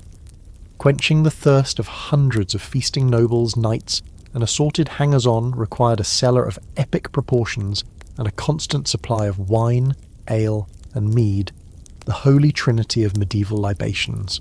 Throughout the meal, from the first morsel of bread to the last crumb of candied fruit, your goblet would have been kept diligently filled by attentive servants. The most prestigious beverage, the drink of kings, nobles, and the high clergy, was undoubtedly wine.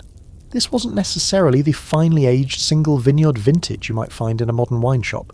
Medieval wines were generally younger, consumed closer to their production date, and often less stable than modern wines due to differences in viticulture and winemaking techniques. However, vast quantities were produced and consumed. England, despite its cooler climate, had a significant winemaking industry in the Middle Ages, particularly in the south. But the real powerhouses of wine production were regions like Gascony in France, which was under English rule for a significant period, leading to a massive export trade of claret, a lighter red wine, to England. Spain, Italy, and the Rhine Valley in Germany were also major wine-producing regions. The wines themselves would have varied. You'd have red wines, white wines, and rosé, often called vin gris or claret. Some wines were light and fruity, intended for easy drinking, while others were richer and more potent. Because wines didn't always travel well or last long, they were often drunk relatively young, and sometimes corrected or improved upon arrival with various additions. It wasn't uncommon to spice wine not just for flavour, but also sometimes to mask off tastes, or to give it a perceived medicinal boost. This brings us to Hippocras. Hippocras, or Hippocras, was a hugely popular spiced wine, essentially the medieval version of mulled wine, though it could be served warm or cold. It was typically made by mixing wine, red or white, with sugar or honey, and a potent blend of spices such as cinnamon, ginger, cloves, nutmeg, mace, grains of paradise, a peppery spice from West Africa, and long pepper. The mixture would be strained through a conical cloth bag called a manicum hippocraticum, sleeve of Hippocrates, which is how it got its name, though its connection to the ancient Greek physician Hippocrates is tenuous at best. Hippocras was considered a luxurious and digestive drink, often served at the end of a meal with the sweet course, or as a special treat. It was sweet, aromatic, and warming, a perfect way to settle a stomach full of roasted peacock and eel pie. You can imagine the rich, Christmassy aroma filling the air as flagons of Hippocras were poured. While wine was the high-status drink, the everyday beverage for much of the population, including many in the royal household, was ale. Ale in the medieval period was different from modern beer in one crucial respect. It was typically unhopped. Hops, which act as a preservative and add a bitter flavour, only became widely used in brewing in England and many parts of Europe towards the later Middle Ages. Medieval ale was made from malted barley, water, and yeast, often the same barm used for bread making.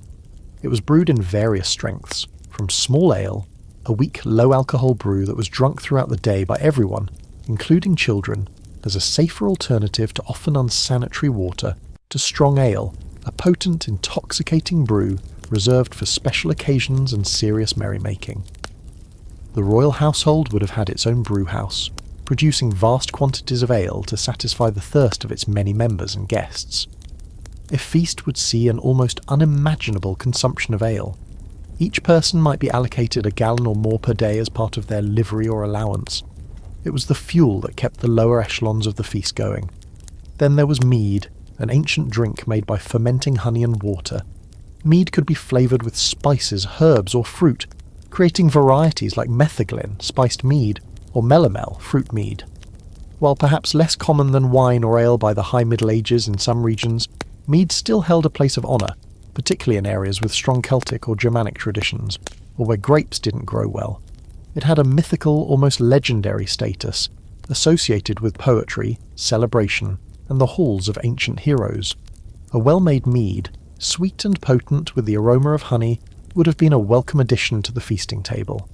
A mainstream historical fact is that water, while obviously essential for life, was often viewed with suspicion as a beverage in the Middle Ages, particularly in urban areas, due to concerns about contamination. Weak ale or wine were often considered safer and more hygienic alternatives. This doesn't mean people didn't drink water, but it wasn't typically the first choice at a feast if other options were available. A quirky and somewhat potent beverage you might encounter, especially if the king had a particularly well-stocked cellar, or a taste for the exotic, was kavizia, a type of beer that might include ingredients beyond the standard malt, water, and yeast. Some of these could be quite strong and uniquely flavoured. There were also fruit wines or ciders made from apples, cider or pommage, and pears, perry. These were particularly common in regions like Normandy and parts of England where orchards abounded. They offered a lighter, fruitier alternative to ale and grape wine. The serving of these drinks was also steeped in ritual. The royal cupbearer was a position of great trust and honour. He would be responsible for tasting the king's wine before serving it, ostensibly to check for poison, a very real concern for medieval monarchs. Goblets would be made of various materials, from simple wood or pottery for the lower tables, to pewter, silver, or even gold for the high table, sometimes encrusted with gems. Sharing a cup was also a common practice, a sign of fellowship, though hopefully your cupmate didn't have a terrible cold. Historians still argue about the overall levels of alcohol consumption in the Middle Ages and its societal impact. While some contemporary accounts paint a picture of constant heavy drinking, others suggest that the weaker small ales were more about hydration and nutrition than intoxication. However, at a feast, it's safe to say that inhibitions were lowered and spirits were high, thanks in no small part to the generous flow of potent potables. So, as your goblet is refilled with ruby-red Gascon claret, or perhaps a fragrant cup of golden mead, or even just a sturdy draught of strong ale, take a moment to appreciate the sheer variety and volume of liquid refreshment on offer. From the vineyards of distant France to the local brewhouse humming with activity, a vast network of production and supply was dedicated to ensuring that no one at the king's feast went thirsty. These drinks were not just an accompaniment to the food, they were an integral part of the celebration, fueling the conversation, the laughter, and the general bonhomie of the occasion. Cheers, or as they might have said, wassail. The wine, ale, and mead are flowing. The air is thick with the mingled aromas of spiced hippocras and roasting meats, and the sweet course has left a pleasant sugary warmth on your palate. You're feeling quite the seasoned feaster by now. But before you get too comfortable reaching for another piece of that gilded marzipan, let's take a closer look at the stage upon which this grand culinary drama unfolds. The royal table itself. The way the table was set, the utensils, or lack thereof, and the various accoutrements all played a crucial role in the feasting experience, reflecting status, social hierarchy, and the practicalities of consuming such an elaborate meal. It wasn't just about plonking down plates, it was a carefully orchestrated presentation. First, picture the tables. In the Great Hall, these were typically long trestle tables, sturdy wooden planks laid across trestles or supports. They could be easily dismantled and stored, making the hall a versatile space for other activities when not used for dining. The most important table, of course, was the high table, often set on a dais or raised platform at one end of the hall. This is where the king, his family, and the most distinguished guests would be seated, literally elevated above the rest of the diners. The high table would be covered with the finest linen tablecloths, perhaps embroidered or damasked, their whiteness a symbol of purity and wealth. Lower tables might have simpler cloths, or sometimes none at all, depending on the rank of the diners. You'd definitely want to be seated at a table with a cloth. It was a clear indicator you were someone of note. Now, let's talk about what's on the table. Individual plates as we know them were not standard for most of the medieval period. Remember those bread trenchers we discussed? For many diners, especially at the lower tables, the trencher was their primary eating surface. You'd get your square of stale bread, and your food would be served directly onto it. At the high table, however, you might find more elaborate arrangements. Wealthy diners might use plates made of pewter, silver, or even gold, especially for later courses or for particularly messy dishes. But even then, sharing was common. Food was often served on large communal platters, and diners would take portions from these platters to place on their trenchers or individual plates if they had them. One of the most important items on any medieval table, high or low, was salt. Salt was a precious commodity, essential for preserving food and enhancing its flavour. Its presentation on the table was a significant marker of status. At the high table, you would find an elaborate salt cellar, often a large ornate container made of silver, gold or other valuable materials, sometimes fantastically sculpted into the shape of a ship, a nef, a castle or an animal. This was the Great Salt. Lesser tables would have smaller, simpler salt cellars. The phrase below the salt referred to being seated at the lower end of the table, further away from the Great Salt and the most honoured guests, signifying a lower social standing. Where you sat in relation to the salt cellar spoke volumes about your place in the pecking order. It was the medieval equivalent of being seated at the kids' table, but with more feudal implications. As for cutlery, prepare to get your hands dirty. The primary eating utensil for most people was their own personal knife, which they would bring with them, often carried in a sheath on their belt. This knife was an all-purpose tool used for cutting meat, spearing food, and pretty much everything else. Spoons were also used, especially for soups, stews, and saucy dishes. These could be made of wood, horn, pewter, or precious metals for the wealthy. But the fork? That was a different story. While forks had been known in some parts of Europe, notably Byzantium and Italy, for centuries, their adoption in Northern Europe, including England and France, was very slow. For much of the medieval period, using a fork was seen as an affectation, even effeminate or unmanly. One mainstream historical fact is that forks were not commonly used for eating at the English royal court until well into the 17th century. So, for most of your medieval feasting, you'd be relying on your knife, your spoon, and nature's own utensils, your fingers. This is why hand-washing before and during the meal was important, with servants often circulating with basins of water and linen towels. Goblets and cups for drinking would also be present, again varying in material and elegance depending on the diner's status. Wooden mazer cups, pewter tankards, silver goblets, and perhaps even delicate imported glassware for the king himself. Sharing a cup with a table companion was a sign of camaraderie, though it probably also spread a fair few medieval germs. Just try not to think about it too much and enjoy your hippocras.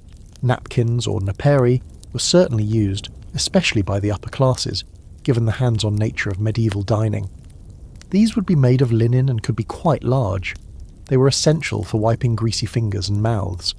Sometimes, elaborate napkin folding was even practiced, a precursor to the fancy swan-shaped napkins you see at some restaurants today, though probably less swan and more functional rectangle. A quirky and rather charming table accessory you might see at a very grand feast was the alms dish. This was a special dish placed on the table into which diners could put aside portions of food to be given to the poor after the meal. It was a visible demonstration of Christian charity, a reminder that even in the midst of such opulence, there was an obligation to care for the less fortunate. It was also a handy way to discreetly dispose of any bits you didn't fancy, under the guise of piety. Oh, this roasted squirrel's head, straight to the alms dish for some deserving peasant. Historians still argue about the precise level of refinement at medieval tables. While some contemporary accounts and sumptuary laws suggest efforts to maintain order and decorum, others paint a picture of a more boisterous, messy and even chaotic dining experience, especially at very large gatherings. The reality probably lay somewhere in between, varying greatly depending on the specific occasion, the host, and the company. So, as you look around the great hall, observing the gleaming silver of the great salt, the crisp white linen on the high table, the simpler wooden trenchers further down, and the busy servants ensuring goblets are filled and hands are relatively clean, you realise that the setting of the royal table is as much a part of the feast's message as the food itself. It's a microcosm of the medieval social order, a visual representation of hierarchy, wealth, and the customs of the age. Every object, from the grandest golden platter to the humblest wooden spoon, tells a story about the people who used it and the world they inhabited. Now, if you'll excuse me, I think my trencher is getting a bit soggy. Time for a fresh one. The table is set, a landscape of linen, trenchers, and gleaming salt cellars. Your goblet is full, your personal knife is at the ready, and you're surrounded by the sights, sounds, and smells of a royal feast in full swing. You've navigated the menu from the forest game to the fish day delicacies, from the impressive subtleties to the sweet desserts. But consuming this magnificent meal isn't just a matter of appetite, it's a performance, governed by a complex and often unwritten code of conduct. Welcome to the intricate world of medieval feast etiquette and manners, where a misplaced elbow or an ill-timed belch could at best mark you as a boar, and at worst cause serious offence. Getting this right is almost as important as remembering which end of the roasted peacock to carve. First and foremost, seating arrangements were paramount and non-negotiable. As we've touched upon, the high table was for the host, the king in our case, and the most honoured guests. Proximity to the king signified favour and importance. Further down the hall, guests were seated according to rank and status. Being placed below the salt was a clear indication of your lower position in the hierarchy. You didn't just plonk yourself down wherever you fancied. There was a strict order, and to challenge it would be a grave social error. If you found yourself seated next to a particularly pungent baron who insisted on telling you about his latest boil, well, you just had to smile and nod. Complaining about your seat was not an option. Once seated, the rituals began. Hand-washing was crucial, given the finger-food nature of much of the dining. Servants, often young pages of noble birth learning the arts of service, would circulate with ewers, pitchers of scented water and basins, and offer linen towels for drying. This wasn't just about hygiene, it was a polite and necessary ceremony before handling food that others might also share from communal dishes. Dipping your grimy paws directly into the communal stew was a definite no-no. When it came to actually eating, remember, fingers first, for many items. You'd use your knife to cut larger pieces of meat on your trencher, and then you'd convey smaller, manageable pieces to your mouth with your fingers. It was considered polite to use only 3 fingers, thumb, index and middle, and to keep your hand relatively clean. No licking your fingers excessively, and definitely no double dipping into communal dishes. If you were sharing a dish with a neighbour, which was common with food often served for messes of 2 or 4 people, you'd take your portion neatly and avoid rummaging through the dish for the best bits. That was considered terribly greedy. The medieval equivalent of taking all the cashews out of the mixed nuts. Speaking of sharing, it was also common to share a drinking goblet with your immediate table companion. This was a sign of fellowship. When drinking, it was polite to wipe your mouth with your napkin before drinking from a shared cup, so as not to leave a greasy film on the rim for your companion. Thoughtful, really, in an era before individual Dixie cups. Your napkin or serviette was your best friend. It was to be used frequently to wipe your mouth and fingers. Don't tuck it into your collar like a bib, that was for children. Lay it neatly in your lap or over your shoulder, and definitely don't blow your nose on it.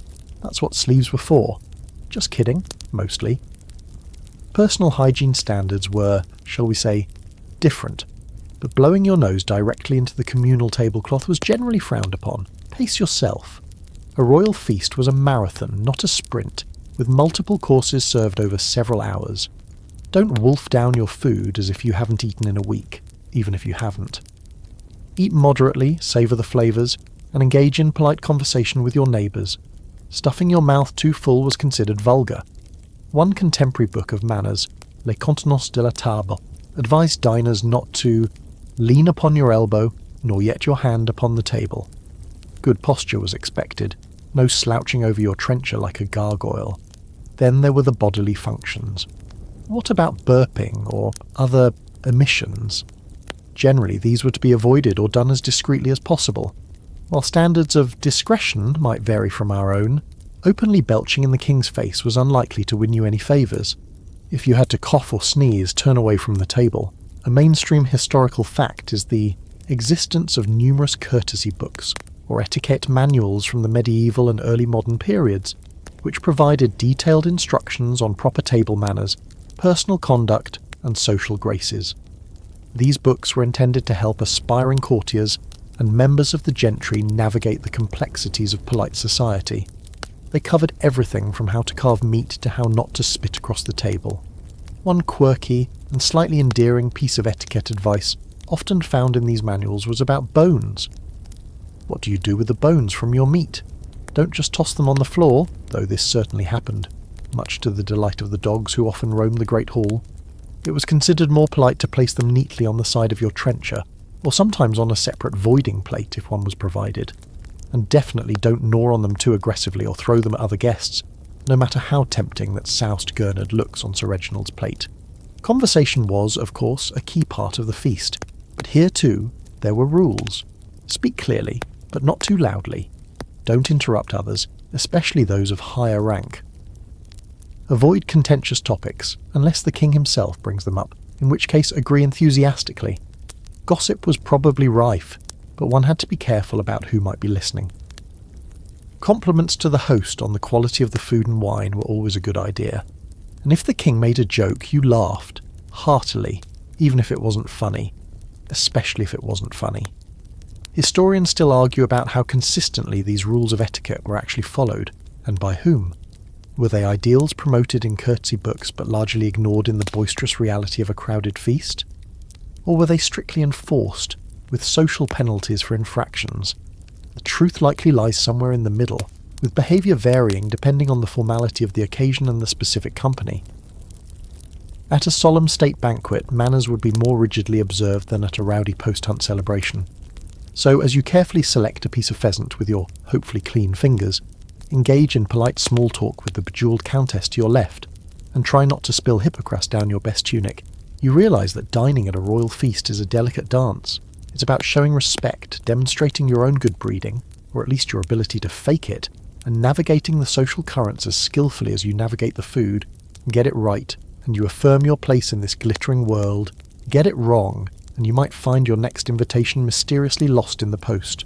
Or worse, you become the subject of courtly ridicule, the baron who ate like a boar, and nobody wants that. You've mastered the art of eating with your fingers, mostly. You're navigating the conversational currents like a seasoned diplomat, and your napkin is, impressively, still relatively pristine. The food and drink are undeniably central to the royal feast, but the experience isn't just about what goes into your mouth. A medieval banquet, especially one hosted by a king, was a full-blown sensory assault, a multimedia extravaganza designed to entertain and delight all the senses, not just taste and smell. As the courses progress and the wine flows, the great hall would come alive with a rich tapestry of sound and spectacle. Forget a polite string quartet playing in the corner. We're talking about a vibrant, sometimes raucous, programme of entertainment. Dominating the soundscape, and often positioned in a gallery overlooking the great hall, would be the minstrels. This wasn't just a lone lute player strumming mournfully. A royal household would employ a troupe of musicians, skilled on a variety of instruments. You'd hear the bright, clear notes of trumpets and shawms, a loud, oboe-like wind instrument, heralding the arrival of important courses or dignitaries. The gentler sounds of lutes, harps, and vielles, a medieval fiddle, would provide a more melodic accompaniment to the meal and conversation.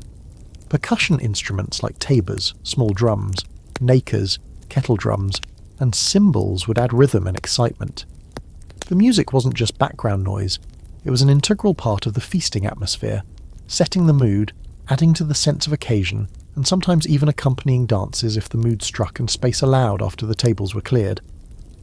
One mainstream historical fact is that minstrels were often highly mobile, travelling from court to court, and their performances were a key way for news, stories, and musical trends to spread across different regions. They were the medieval Spotify, but live and in person.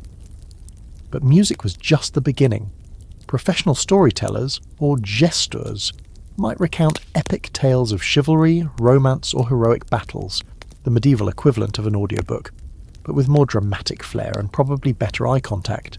These stories, like the Chanson de Roland or Tales of King Arthur and his knights, reinforced the values of the aristocratic warrior class and provided thrilling entertainment.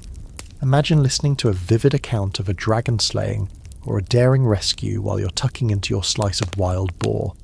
It certainly beats scrolling through social media between bites. Then there were the jesters, or fools. These weren't just clowns in silly hats, though the hats were often quite something. A skilled court jester was often a sharp-witted satirist, an acrobat, a musician, and a comedian all rolled into one. They had a unique license to speak truth to power, albeit cloaked in humour, and could poke fun at the nobles, the clergy, and even the king himself, as long as they didn't go too far. Their antics, riddles, and jokes provided levity and amusement, a welcome counterpoint to the more formal aspects of the feast.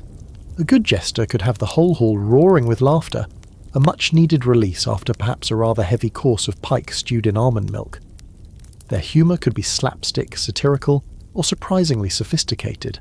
Acrobats, tumblers, and jugglers would also frequently perform, showcasing their physical prowess and dexterity. Imagine performers somersaulting between the tables, hopefully not too close to the flaming torches, or jugglers keeping an improbable number of knives or flaming brands in the air. These acts added a visual thrill, a sense of circus-like spectacle to the proceedings. Sometimes animal acts might even be included, with trained dogs performing tricks, or perhaps even more exotic creatures if the king had a well-stocked menagerie. Remember those live birds flying out of a pie? That was entertainment and food combined, a truly medieval multimedia moment. Dancing was another popular form of entertainment, though usually occurring after the main feasting was done, and some of the tables had been cleared to make space.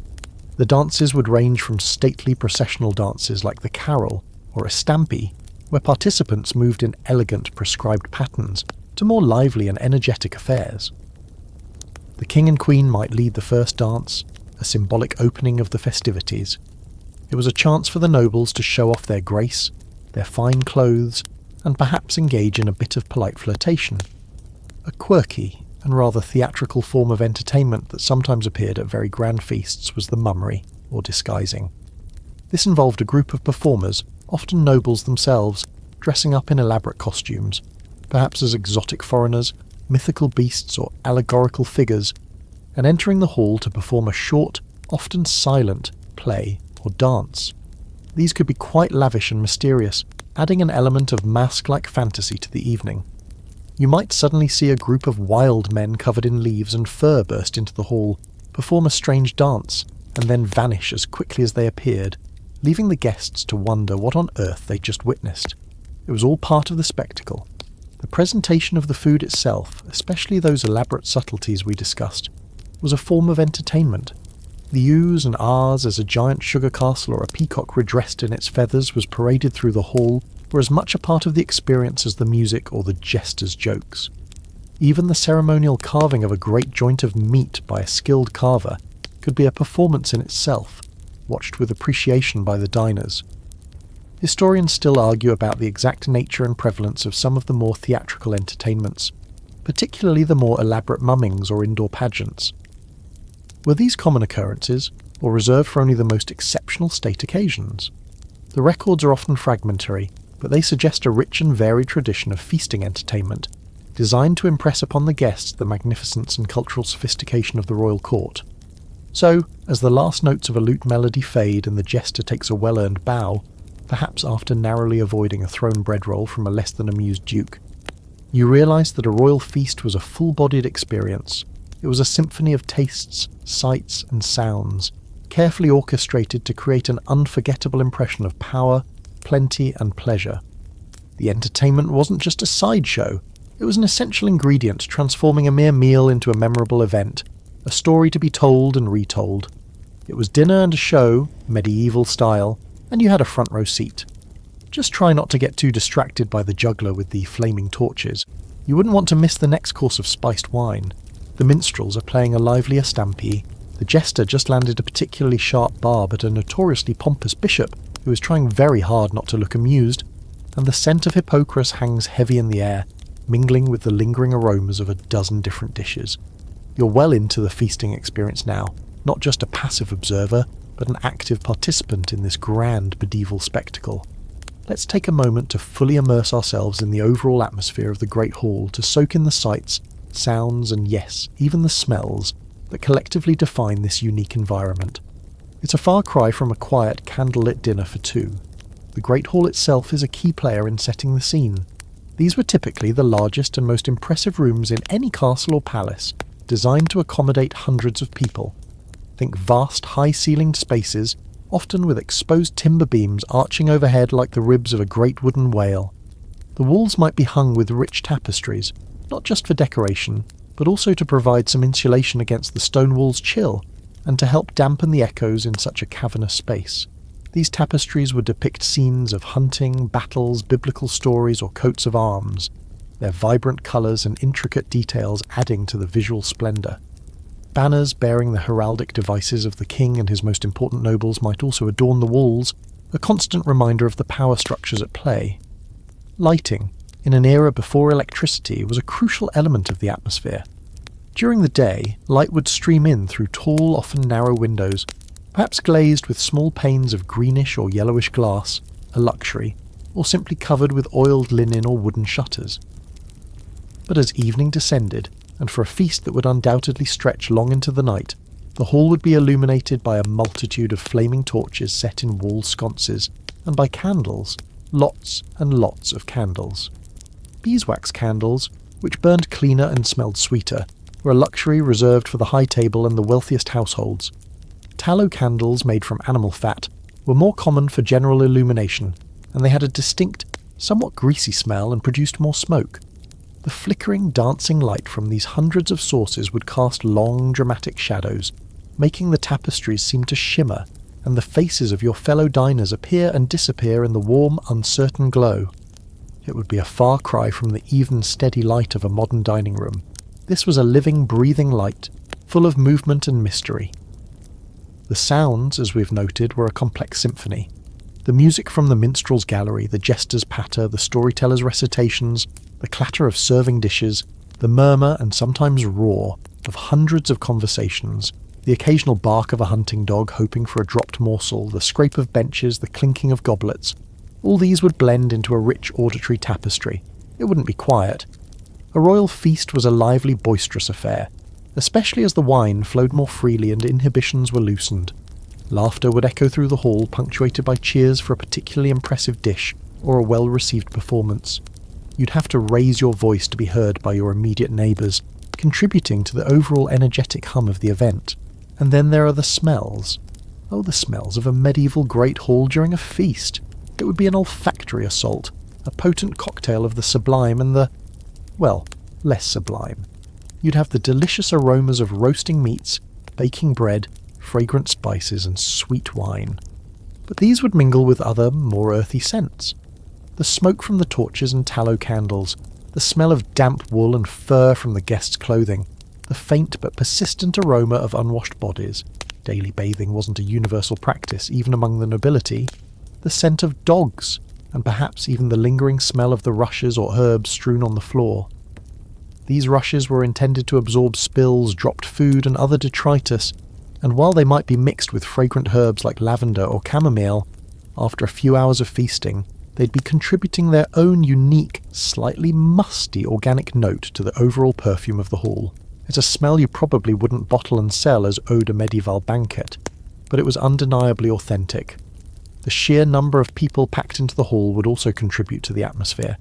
Great halls were often crowded with diners squeezed onto benches, servants bustling back and forth, entertainers performing, and dogs weaving their way underfoot. Personal space was a modern luxury. You'd be rubbing shoulders, quite literally, with your fellow feasters. This proximity, while perhaps a bit much for modern sensibilities, fostered a sense of communal experience, of shared celebration. It was a very human, very tactile environment. A mainstream historical fact. The layout of the Great Hall, with the high table on a dais, and other tables arranged perpendicularly or parallel in the main body of the hall, reinforced the social hierarchy. Even the doorways and screens passages, corridors often separated from the main hall by a carved wooden screen, leading to the kitchens and buttery, were part of this carefully managed space, controlling access and movement. One quirky and often overlooked aspect of the Great Hall's atmosphere was the presence of those aforementioned dogs. Not just lap dogs, but often large hunting hounds, were common fixtures in medieval halls. They served a practical purpose, cleaning up dropped scraps of food, but also added to the general sense of informal, aristocratic life. A noble might casually toss a bone to his favourite hound lounging at his feet. It's a charming image, though probably not one that would pass modern food hygiene inspections. "Excuse me, Sir Knight, is that your wolfhound currently sniffing my trencher?" Historians still argue about the level of order versus chaos in a typical medieval feasting hall. While etiquette manuals stressed decorum, the reality, especially at very large or boisterous feasts, could be quite different. Was it a scene of stately, well-managed magnificence, or more akin to a very well-catered, slightly out-of-control medieval frat party? The answer probably varied enormously, but it's safe to say there was a robust energy, a vibrancy that is hard to capture in mere words.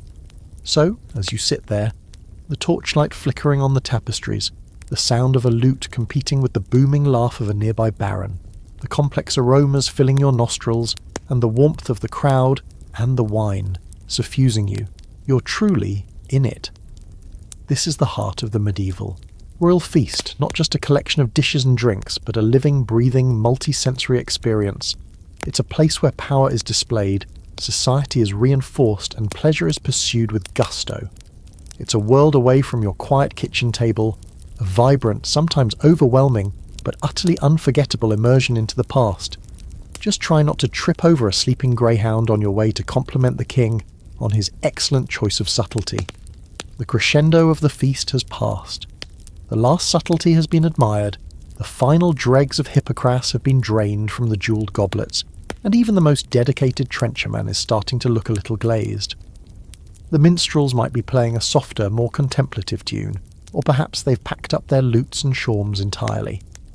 Pages and servants, weary but still diligent, are beginning the mammoth task of clearing the tables.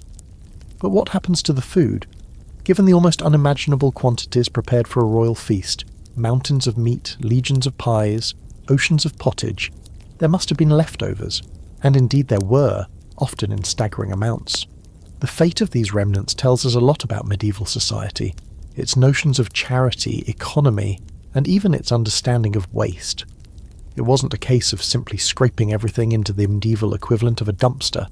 Food was too valuable, too hard-won for such profligate waste, even in a royal household that prided itself on conspicuous consumption. The concept of largesse, or generous giving, was deeply ingrained in the aristocratic code, and the distribution of leftover food was a key way for the king and his nobles to display this virtue. It was also a practical way to maintain goodwill and manage resources. A significant portion of the leftovers from the high table, and often from the other tables as well, would be collected and distributed as alms to the poor. Remember the alms dish we mentioned, where diners could place choice morsels? That was just a small part of it. The almoner, a household official often a member of the clergy, was specifically responsible for collecting and distributing these charitable donations. Crowds of less fortunate folk, the local poor, itinerant beggars, perhaps even humble friars, would often gather at the castle gates after a great feast, hoping for a share of the king's bounty. Receiving food from the royal table, even if it was just a half-gnawed capon leg or a slightly squashed tart, was not only a material benefit, but also a symbolic connection to the king's generosity and power. It was good PR for the crown, demonstrating that the king cared for all his subjects, even the humblest. Not all leftovers went directly to the poor, however. The royal household itself was vast, encompassing not just the nobles and high-ranking officials you see in the Great Hall, but also a huge retinue of servants, guards, grooms, kitchen staff, and all their dependents. Many of these individuals would be fed from the remnants of the feast. The better quality leftovers from the higher tables would often descend through the household hierarchy. What the king, and his immediate circle didn't eat might go to the lesser nobles or knights, what they left might go to the senior servants, and so on down the line. It was a system of internal recycling, ensuring that as little as possible was wasted and that everyone in the extended royal family, in the broadest sense, got a taste of the feasting. The scullions in the kitchen, after a long day of scrubbing greasy pots, might finally get to sample some of the delicacies they'd helped prepare, albeit in a slightly less pristine state. Then there were the animals. We've already noted the presence of dogs in the Great Hall, eagerly snapping up dropped scraps and discarded bones. The royal kennels would house many more hunting hounds, and they too would benefit from the feast's leftovers. Bones, gristle, and other less choice meaty bits would be a welcome supplement to their diet. Pigs, too, were the great recyclers of the medieval world, capable of eating almost anything. Any food scraps deemed unsuitable for human consumption, or for the more discerning hounds, would likely end up as pigs will, fattening up the very animals that might one day grace a future feasting table. It's the medieval circle of life, with a lot of bacon involved. Preservation techniques also played a role in managing leftovers, though on a smaller scale after such a large event. Some cooked meats, if properly handled, could be preserved for a short time, perhaps by being potted in fat or incorporated into other dishes for the following day's meals for the household.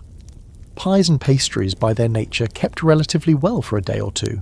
However, the sheer volume from a major feast meant that immediate consumption or distribution was the primary strategy. A mainstream historical fact is that the office of the royal almoner was a significant and long-standing position in many European courts. In England, the Grand Almoner is still a great officer of the royal household, with ceremonial duties that include distributing maundy money, a tradition with roots in the charitable practices of medieval monarchs. One quirky, and perhaps slightly stomach-churning aspect of medieval leftovers involved second-hand food. Sometimes partially eaten items, especially from the high table, might be reformed or represented for consumption by those lower down the social scale.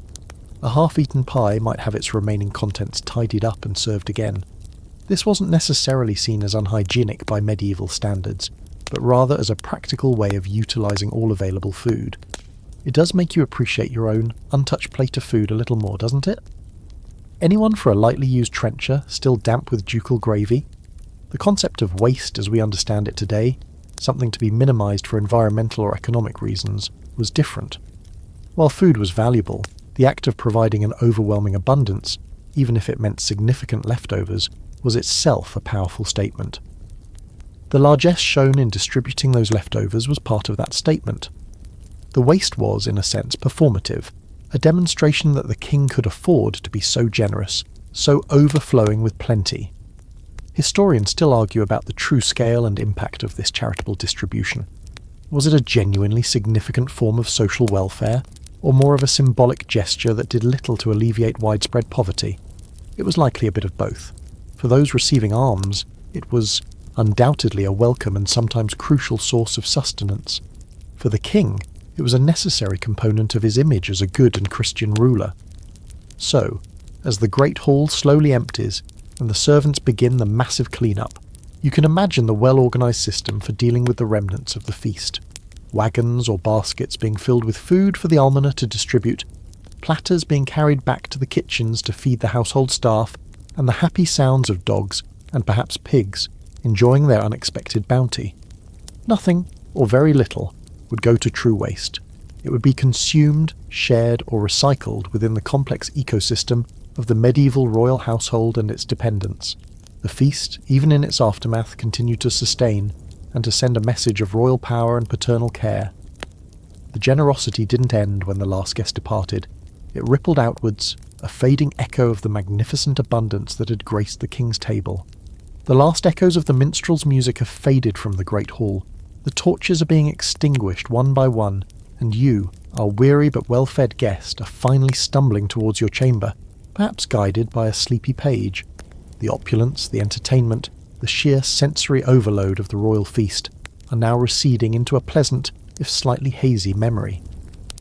But the feasting experience isn't quite over. Now comes the aftermath, the less glamorous but inevitable consequence of indulging in such a rich and excessive banquet. The morning after, and the medieval digestive system's heroic battle to process it all. If you thought navigating the etiquette was tricky, try navigating the post-feast internal landscape. Let's be frank, medieval feasting, with its mountains of meat, heavy sauces, copious amounts of ale and wine, and surprising sugar load, was not exactly a light meal. Your digestive system, accustomed perhaps to a more modest daily fare, unless you're a permanent fixture at court, in which case your system is probably a battle-hardened veteran, is now facing a monumental task. Think of it as a medieval siege, but happening inside your own personal fortress. The sheer volume of food alone would be a challenge for anyone not blessed with the appetite of a giant, or the metabolism of a hummingbird. Waking up the next morning you might feel a certain fullness, a distinct lack of desire for roasted swan for breakfast. Your stomach might be staging a rebellion, gurgling and groaning in protest at the diverse and voluminous army it was forced to accommodate the night before. Heartburn, or heart scald as it might have been called, was likely a common companion for many a feaster. Those rich spicy sauces, the fatty meats, the acidic wines, all prime culprits for igniting that fiery sensation in your chest. You can imagine nobles reaching for various herbal remedies, or simply enduring it with a pained expression, and a vow to eat more moderately next time, a vow likely forgotten by the next feast. And then there's the issue of, well, output. Medieval plumbing, even in a royal castle, was not what we're used to. Guardrobes, essentially stone or wooden latrines built into the castle walls, with a chute leading down to a moat or a cesspit below, were the height of sanitary technology. Privacy was often minimal. Imagine a queue of groaning nobles outside the royal guardrobe tower the morning after a particularly enthusiastic consumption of spiced eel pie. It's not a pretty picture, but it's a realistic one. The night soil men who had the unenviable task of cleaning out those cesspits periodically probably earned every penny of their wages, especially after a major feast. Medieval medicine, based on the theory of the four humours, blood, phlegm, yellow bile and black bile, had its own explanations and remedies for digestive distress. An imbalance of these humours, caused by excessive or inappropriate food and drink, was thought to lead to all sorts of ailments. Physicians might prescribe various concoctions to rebalance the humours. These could include herbal laxatives or purgatives to cleanse the system if things were feeling a bit sluggish after that third helping of boar. Ingredients like senna, rhubarb, or even more potent substances might be employed. Alternatively, if things were moving a bit too enthusiastically, binding agents like toasted bread, rice, or certain astringent herbs might be recommended. It was all a bit hit and miss, and some remedies were probably worse than the condition they were trying to treat. Feeling a bit queasy after the king's banquet, Sir Reginald? Might I suggest this delightful tisane of boiled nettles and powdered stag beetle? The sheer richness of the food could also lead to more chronic problems for habitual feasters. Gout, as we've mentioned, was the disease of kings for a reason. The high purine content of red meats, offal, and rich seafood, combined with alcohol consumption, could lead to excruciatingly painful attacks of joint inflammation. You can picture a portly baron, his foot propped up on a velvet cushion, cursing the previous night's indulgence in venison pasties and strong ale. It was the medieval equivalent of a really bad hangover, but in your big toe. A mainstream historical fact is that medieval people, especially the wealthy, often suffered from a range of dental problems. The combination of sugary foods, especially with the increasing availability of sugar, and a lack of effective dental hygiene, meant that tooth decay, gum disease, and tooth loss were common. Chewing through some of those tougher medieval meats with a mouthful of aching teeth couldn't have been pleasant. One hopes the Hippocras had some numbing qualities. One quirky and somewhat related tidbit concerns the medieval belief in the sweating sickness.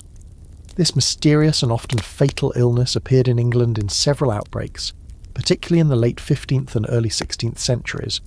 While its exact cause is still debated by medical historians, some suspect a hunter virus, contemporary observers often associated it with rich living and overindulgence. So, waking up with a fever and profuse sweating after a feast might have caused a moment of genuine panic, wondering if you'd contracted something more serious than a simple case of indigestion. Was it the dodgy oysters? Or is this the dreaded sweat that carried off Uncle Ethelred? Alcohol, of course, played its part in the morning after experience. The hangovers from medieval ale, wine, and mead, especially when consumed in feasting quantities, must have been legendary. Headaches, nausea, and a general feeling of being run over by a jousting. Horse would have been common. Again, herbal remedies, or perhaps just a hair of the dog, more ale to ease the pain, would have been the order of the day. Water, if you could find a clean source, was probably your best friend, though it lacked the glamour of another goblet of wine. Historians still argue about the overall life expectancy and health of the medieval aristocracy. While they had access to more food and better living conditions than the peasantry, their rich diet and lifestyle also exposed them to a unique set of health risks. Was the opulence of the feast worth the potential physical toll? For many, the answer was clearly yes, but it came at a price, often paid the morning after, and sometimes in the longer term. So, as you lie in your straw-stuffed mattress, if you're lucky, or on a pallet on the floor, if you're less so, contemplating the internal rumblings and the dull ache behind your eyes, you gain a new appreciation for the resilience of the medieval constitution. The feast was a glorious assault on the senses, but also a formidable challenge to the body. It's a reminder that behind the glittering spectacle of the royal banquet lay some very human, and sometimes very uncomfortable biological realities. Perhaps a light breakfast of plain porridge and a cup of weak herbal tea is in order. And maybe a long walk. A very long walk. The morning after groans have subsided, the garderobes have seen their fair share of activity, and you've perhaps even managed a small, sensible breakfast, swearing off roasted swan for at least a week. As the full reality of the previous night's magnificent indulgence settles in, both in your memory and your digestive tract, it's time to step back and consider the bigger picture, the true cost of such a royal feast. We've marvelled at the opulence, the variety, the sheer scale of it all. But behind every gilded peacock and every flagon of Hippocras lay an immense expenditure of resources, labour, and environmental impact, a cost that rippled far beyond the castle walls. Think, first, of the sheer human effort involved. We've glimpsed the Royal Kitchen Brigade, a veritable army of cooks, scullions, bakers and butchers toiling in the heat and smoke. But their labour was just the tip of the iceberg. Consider the huntsmen who braved the forest to procure the game, risking injury or worse. The farmers and peasants who tilled the fields, tended the livestock and harvested the grains and vegetables, a portion of which was destined for the king's table, often through the unpopular system of purveyance or as feudal dues. The drovers who guided herds of cattle and sheep across long distances, the fishermen who cast their nets in rivers and seas, the woodcutters who felled trees for the constantly burning fires in the kitchens and the great hall, the carters and boatmen who transported all these provisions, often over rough roads and unpredictable waterways, the vintners and brewers who crafted the wine and ale, the weavers who made the linen for the tablecloths and napkins, the potters and silversmiths who fashioned the dishes and goblets. The list is almost endless. A single royal feast represented the concentrated labour of thousands of individuals, many of whom would never even catch a glimpse of the splendours they helped create. Then there's the financial cost. Spices, as we know, were worth more than gold. Imported wines, sugar, fine silks for clothing and tapestries, these were all luxury goods that drained the royal coffers. Even domestically produced items, when required in such vast quantities, represented a significant economic outlay. While the king might acquire some goods through feudal obligations or purveyance, which often meant delayed or below market payment, effectively a form of taxation, many other items had to be purchased outright. Hosting frequent and lavish feasts was a serious drain on the royal treasury. Maintaining the image of magnificence was an expensive business. One mainstream historical fact is that medieval monarchs often found themselves in debt, partly due to the cost of warfare, but also significantly due to the expenses of maintaining a lavish court and hosting events like these feasts. Royal accountants must have had perpetual headaches trying to balance the books when entertainment involved roasting several oxen and buying cinnamon by the pound. Beyond the human and financial costs, consider the environmental impact, a concept perhaps not at the forefront of medieval consciousness, but very real nonetheless. The demand for firewood to fuel the kitchens and heat the halls led to significant deforestation in some areas. The intensive hunting required to supply the royal table with game could, over time, deplete local wildlife populations, despite the strict forest laws designed to protect them for the king's pleasure. The expansion of agriculture to feed the growing population and supply the demands of the elite also had an impact on the landscape, clearing forests and altering ecosystems. While perhaps not on the scale of modern industrial environmental damage, the medieval world was by no means a pristine, untouched wilderness, and the demands of a feasting culture certainly played their part. It's a sobering thought, that glorious roasted venison represented not just a hunting triumph, but also a small piece of a changing landscape. The transportation of goods also had a footprint. Roads were often poor, requiring teams of oxen or horses to pull heavy wagons, consuming fodder and contributing to wear and tear. River transport, while more efficient, still required the construction and maintenance of boats and barges. The sheer logistics of moving so much material from source to castle was a major undertaking, with an associated energy cost, even if it was primarily animal and human power. There was also a social cost, arguably. The vast disparity between the lavish consumption at the king's table and the often meagre existence of the peasantry, who produced much of the food, could breed resentment. While charity and largesse were practiced, as we've seen, the fundamental inequality was stark. The feast was a display of power, and part of that power was the ability to command and consume resources on a scale utterly unimaginable to the common person. It reinforced the social order, yes, but it also highlighted the vast gulf between the rulers and the ruled. Historians still argue about the extent to which such conspicuous consumption contributed to social stability, by awing the populace and demonstrating the ruler's capacity, versus social tension, by highlighting inequality. It was a delicate balance, and sometimes it tipped.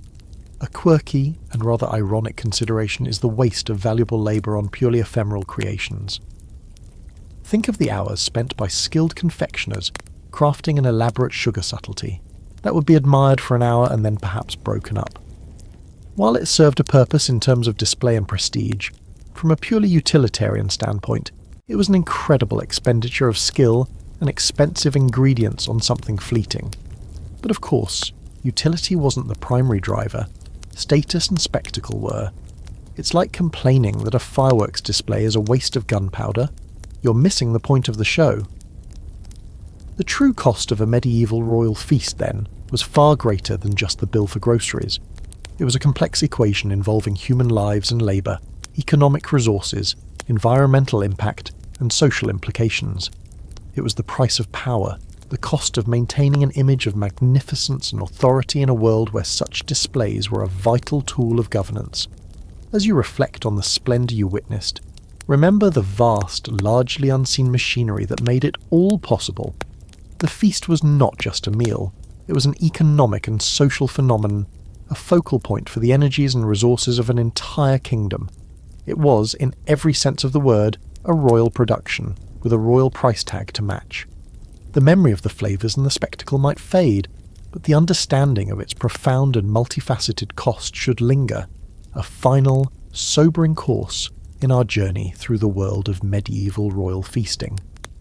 And as our exploration of these grand historical banquets draws to a close, perhaps you find your eyelids growing a little heavier, the thought of spiced wine and roasted meats lulling you into a state of pleasant drowsiness.